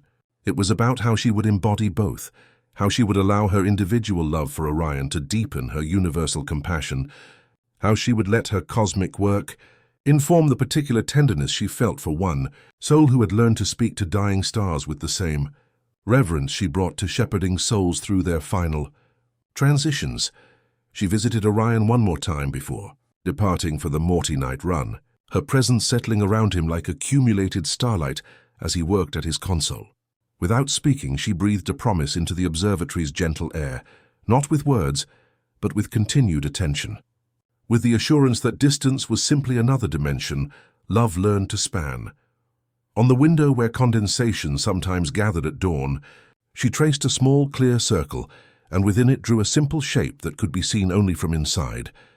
A day star rendered in one unbroken line, Stella's gift transformed into a blessing for the one who would wait. Orion saw it when he reached to adjust the shutters, the circle of clarity bright as permission. "Safe voyage," he whispered to the room as if it were an old harbor. He set 2 mugs side by side and poured tea into both, leaving one untouched, its steam rising into the shape of patient trust. His instruments answered with a soft chord that made him think of the first calm breath after long tears. In his log, he wrote not in the margins, but in the main text where facts were supposed to live. When love departs in service, it does not leave. It stretches, creating new forms of presence that span impossible distances. "The universe is teaching me that separation is simply love, learning new ways to express itself," as Luna prepared to follow the cosmic currents toward the gathering twilight where entire civilizations waited for the music that would help them trust the dark. She carried with her everything she had learned about love's infinite expressions. Stella's fierce courage, Thomas's quiet devotion, Eleanor's rediscovered dreams, Orion's tender observations, all of it wove together into a lullaby large enough to comfort galaxies, particular enough to remember the exact temperature of tea shared in the silver hours, when hearts learn to speak their deepest truths. The stars pulsed with anticipation as Luna's voice entered the cosmic choir, not stepping away from love to sing, but singing from within it, her melody enriched by every connection she had made, every soul she had shepherded, every moment of recognition shared across the vast spaces between hearts. The universe breathed with them all, preparing for a transformation that would honor both the cosmic work of compassion and the particular miracle of love, learning to express itself in forms neither duty nor desire had imagined possible. Somewhere in the vastness, Horatio felt the resonance thicken, not as absence but as presence doing larger work, like a tide that draws back only to gather strength for a kinder return. The bridge between them held, spanning light years and different forms of existence, proving that some connections once truly made become part of the cosmic fabric itself, weaving duty and love into a single, unbreakable song. The cosmic currents that carried Luna toward the gathering twilight moved with the gentle certainty of tides measured in starlight, drawing her across vast reaches of space, where entire star systems had begun to pulse in gentle synchrony.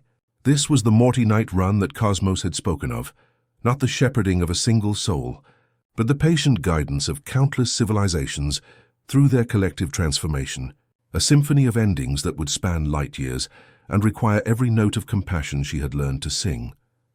As Luna approached the outer reaches of this cosmic gathering, she felt the presence of other guides materializing around her, like old friends arriving for shared work. Whisper drifted close, their form carrying the accumulated weight of final messages between hearts, separated by impossible distances. Echo moved like aurora through the stellar winds, ready to amplify the quiet voices that often went unheard in moments of transition. And pause arrived like the gentlest breath between heartbeats, embodying the essential skill of being completely present without trying to fix or change or hurry anyone's experience. "We begin together," Cosmos said, their ancient light threading through the group with quiet pride. "Each of you will take up a place in the great chorus, but Luna will hold the center, not as commander but as listener, tuning her attention to the subtle differences in how each being approaches their doorway." Luna felt herself settling into this role with the same natural grace that had guided her since her birth from stellar dust. She began the song softly, the same melody that had welcomed her into existence, now braided with all the wisdom she had gathered, Stella's fierce courage woven into the harmonies, Thomas's patient hope threading through the bass notes, Eleanor's rediscovered dreams adding brightness to the higher registers. The music traveled without sound, stitching itself through atmospheres and rings, through metal hulls and crystal spires, across archives and kitchens and observation decks, where second mugs waited with quiet faith. The first pulse rose from Laszlo, that stubborn red giant Orion had loved for years, its slow heartbeat sinking to Luna's tone with the patience of an old friend leaning their head on your shoulder. From there the harmony flowed outward in gentle waves. An ice moon released its last geyser with a sigh of gratitude, its frozen surface reflecting the stellar lullaby, in patterns that would be beautiful even after there was no one left to see them. A ring world dimmed its nightlights for the final time. Its citizens gathered on terraces with hands linked. 100 languages softened by shared awe as they prepared to become part of something larger than any individual world could contain. Luna did not hurry. At every threshold, she offered presence without interference, remembering Cosmos's teaching that their work was not to push the door, but to hold it steady, to keep it from trembling under the weight of transition. On a wind-carved world where canyons sang in harmonies that had taken millennia to perfect, the last inhabitants folded prayer cloths with the same careful ritual Thomas's sister had used for sandwiches. 2 folds, tuck, then a gentle press to keep everything secure for the journey ahead. Whisper moved among the dying civilizations like a gentle librarian, gathering their final messages and carrying them outward in ripples that would reach distant shores long after their senders had transformed. On a tidally locked planet where night had never met day, the boundary between light and shadow began to soften for the first time in geological ages, and children who had only read about sunrise in ancient books ran to the Terminator line and sang to the approaching Dawn they finally understood they would become part of. As the Mortynight spread, like a slow aurora down the spiral arm, Luna felt her understanding deepening with each encounter. She watched an ocean that had once been a comet's dream lift itself into mist that would seed future snow on worlds not yet born. She stood in the doorway of a city-sized library where stories had been kept by careful hands for 1,000 years, witnessing as the last librarian locked the final cabinet, then unlocked it again, understanding that locks were simply a way of saying, "We will return," rather than "We are gone." Across the light years, Orion felt the beginning of the run not as data, but as a change in the air. The way a room feels when someone you love steps into it quietly. His instruments blossomed with structure, cosmic noise resolving into phrases he could almost follow. Following an impulse he didn't fully understand, he set both mugs out and placed a sandwich beside them, bread buttered to the corners, a tender press to keep it from falling apart. He laughed at himself, at the domesticity of ceremony in a laboratory, but some part of him suspected that rituals mattered to the universe as much as equations did. In the middle hours of the run, when time felt both endless and almost over, Luna encountered something that made her luminous, being paused with wonder. At the confluence of several dying systems, where gravitational fields created currents of spacetime that moved like slow music, she found civilizations that had learned to face their transformation not as separate entities, but as parts of a larger whole. They had woven their individual stories together while maintaining what made each unique, creating something unprecedented, a collective consciousness that honored both the particular and the universal. It was then that Luna understood what had been growing within her since her first encounter with Stella, what had deepened through her connection with Orion, what had been trying to teach her something essential about the nature of love and duty. She was not standing between two choices, but at their confluence. Her love for Orion did not distract from her cosmic work, it steadied her. Her grief for Stella did not diminish her capacity for universal compassion, it widened it. Every individual connection she had made, every particular love she had known, had not made her cosmic purpose smaller, but had made it human enough to hold the vast scales of transformation she was witnessing. The stellar lullaby that flowed from her now carried new harmonics born from this understanding. When she sang to the dying civilizations, she sang with Orion's voice woven into her own. When she offered comfort to souls facing the unknown, she carried with her the memory of every individual she had shepherded, every small act of love she had witnessed, every moment of recognition shared across impossible distances. Somewhere in the vast orchestration of endings, Luna felt fatigue approach, not physical but the ache that comes from loving widely. Cosmos noticed and moved closer, their light pressing warmth into her edges. "The music isn't yours alone," they reminded her gently. "You began it. Let them sing you forward now." So Luna leaned into the collective song, feeling Orion's steady presence like a hallway light left on, his quiet hum anchoring the pattern while she moved through the final movements of the run. At the edge of a faded cluster, two civilizations that had been rivals for centuries met on a bridge that had once belonged to neither. Each had assumed they would need to win the last word, but Luna's presence reminded them that last words could be shared, that endings were large enough to hold more than one voice. They placed their hands on the same rail and looked up at stars that were learning to say goodbye together. When the turning came, that soft moment after a long exhale when breath begins again without effort, the Mortynight Run eased into its final measures. Stars completed their songs and let their light travel on without them. Civilizations closed chapters with hands still linked. In one kitchen where night shift workers had kept watch, a woman wrapped food she wouldn't need to serve tomorrow with careful folds, pressing the bundle to her heart before placing it in storage, a promise that even what is saved for later can be an act of love now. As the guides began to disperse to their quieter rounds, Luna remained for a moment in the wide calm that follows shared effort. She felt bigger and truer than when the run had begun, not stretched thin but stretched wide, as if her boarders had discovered new rooms where lamps were already lit. The choice that had once seemed so difficult, between cosmic duty and individual love, had revealed itself to be no choice at all, but rather an invitation to discover how consciousness could express itself simultaneously on all scales. From the intimate whisper between two hearts to the vast chorus of civilizations, learning to sing their farewells together. She turned back toward the path that would carry her near Orion's observatory, not to arrive or reveal herself completely, but to let the resonance of the Mortynight Run settle between them, like a hand placed quietly over another hand. In his silver room, a man who spoke tenderly to dying stars felt his spine relax, as if someone had adjusted the atmosphere to make breathing easier. His instruments recorded the most beautiful patterns he had ever seen, harmonies so complex and intentional that they seemed to weep with gratitude.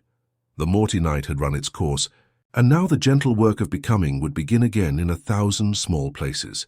Luna moved toward it all, her song low and sure, carrying within it the knowledge that love could be both tide and harbor, both goodbye and welcome, both cosmic and as simple as the careful way someone folds a sandwich they hope you'll find when you're hungry.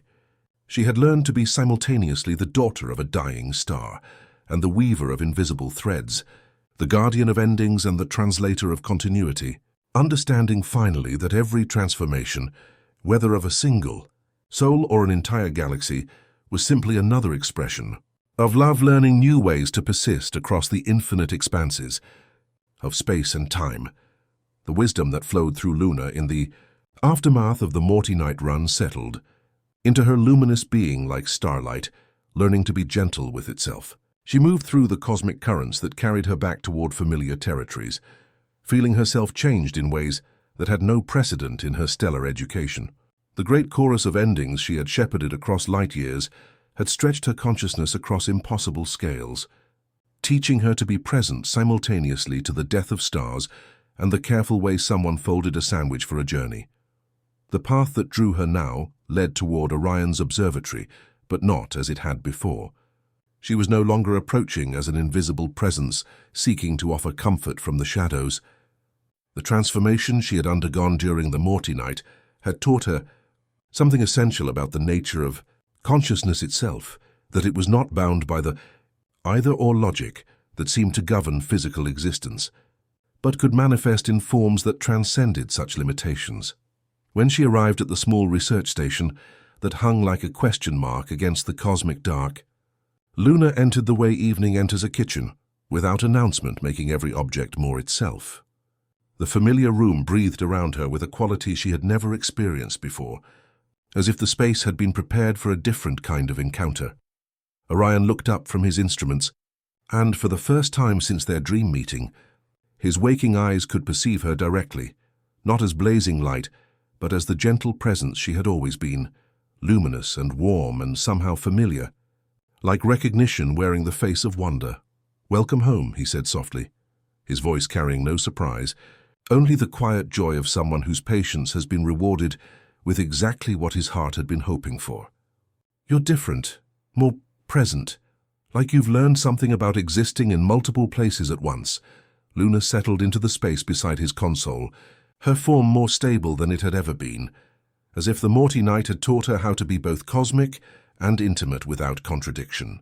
"I've learned that love doesn't diminish when it expands," she said, her voice carrying harmonics that made his instruments hum in gentle response. "That caring for one soul deeply teaches you how to care for all souls more completely."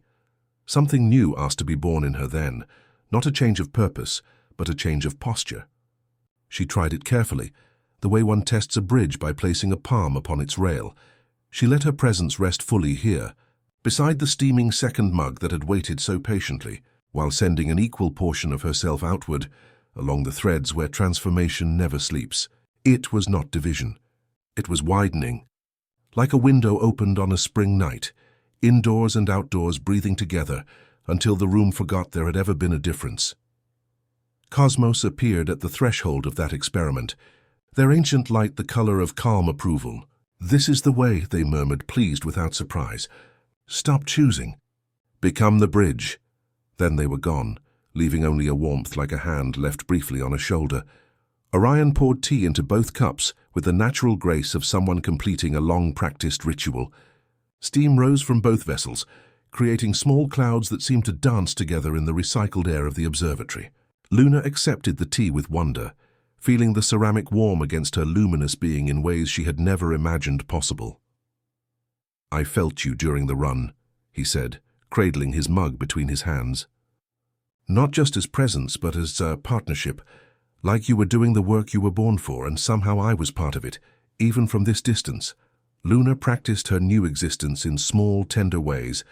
While Orion adjusted a calibration he had already perfected, she warmed his cooling tea and at the same time sat with a night gardener on a blue world as he buried seeds by starlight, whispering their names into the dark soil. She steadied an old archivist's breath during a final entry, and in the same breath steadied Orion's hand as he wrote the sentence he had been avoiding. "We are witnessing sympathy between consciousness and cosmos." The observatory learned her rhythm.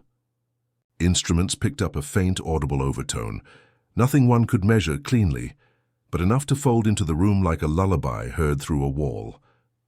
One evening, a young researcher visited to audit Orion's findings, impatient and kind in equal measure.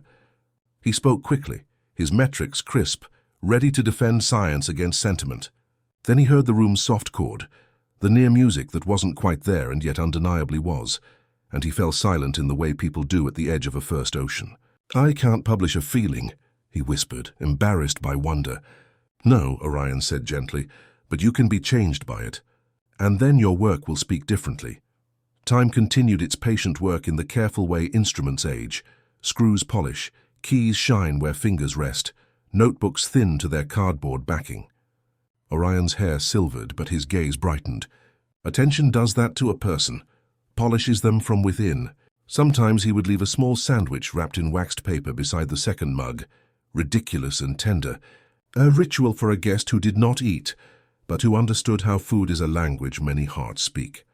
Across the light years, endings continued, beginnings gathered, and Luna learned by doing what Cosmos had named in a sentence, she could be both lantern and path.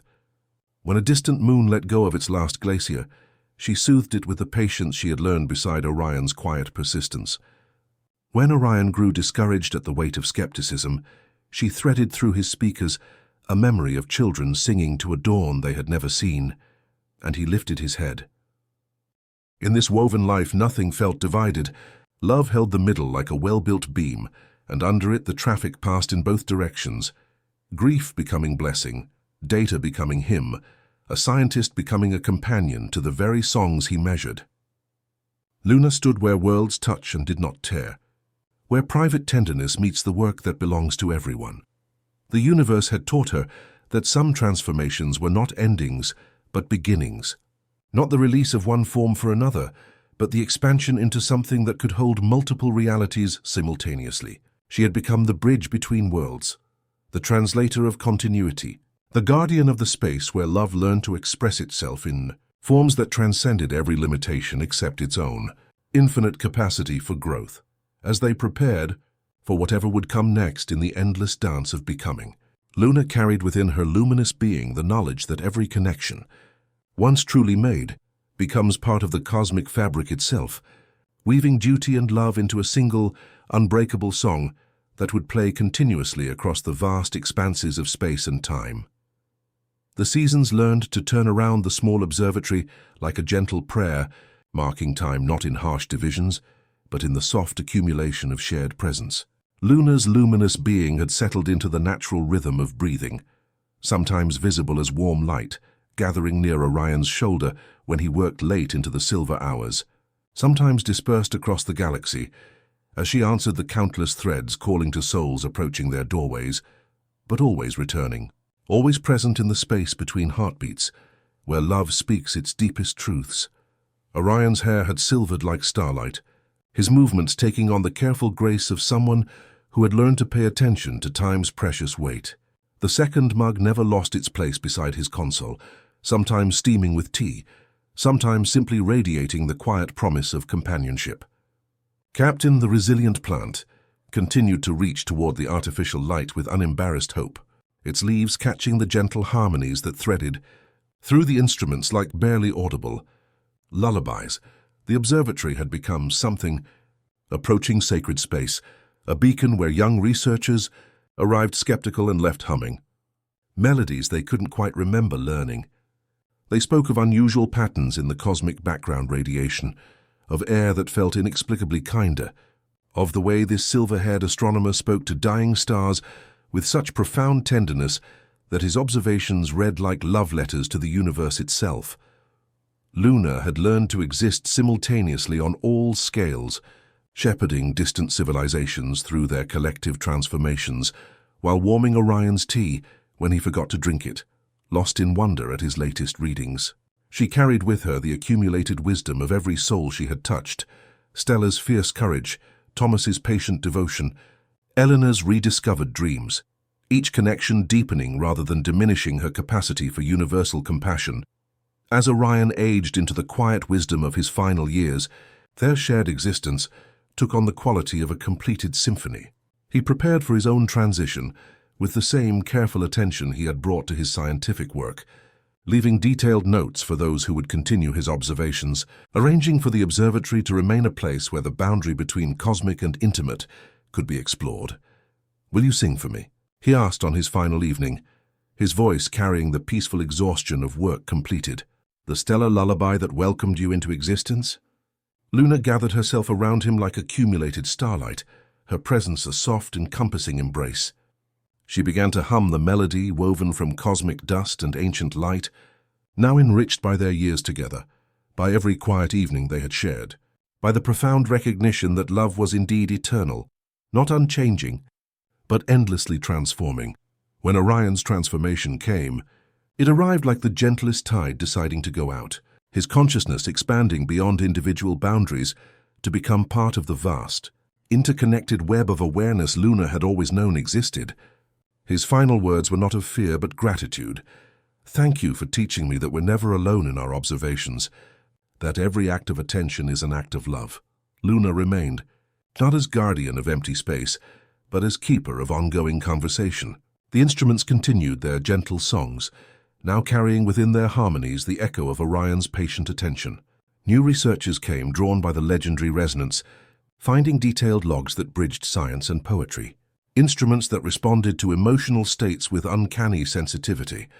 As the stellar winds carried her lullaby between worlds, Luna understood she had become exactly what the universe needed, not just a shepherd of endings, but a weaver of continuity, ensuring no consciousness would ever face its journey alone.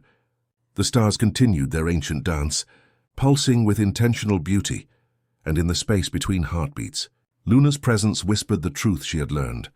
Every ending was also a doorway, every goodbye simply another way of saying hello to mystery, and with that, she stretched into the stars, her lullaby echoing across light years, ensuring that somewhere, always, someone was singing the gentle songs that helped souls remember they were never alone in their journey toward whatever beautiful thing they were becoming next. "Thanks for spending this time with us. Sleep well. Everything's gonna be okay, man."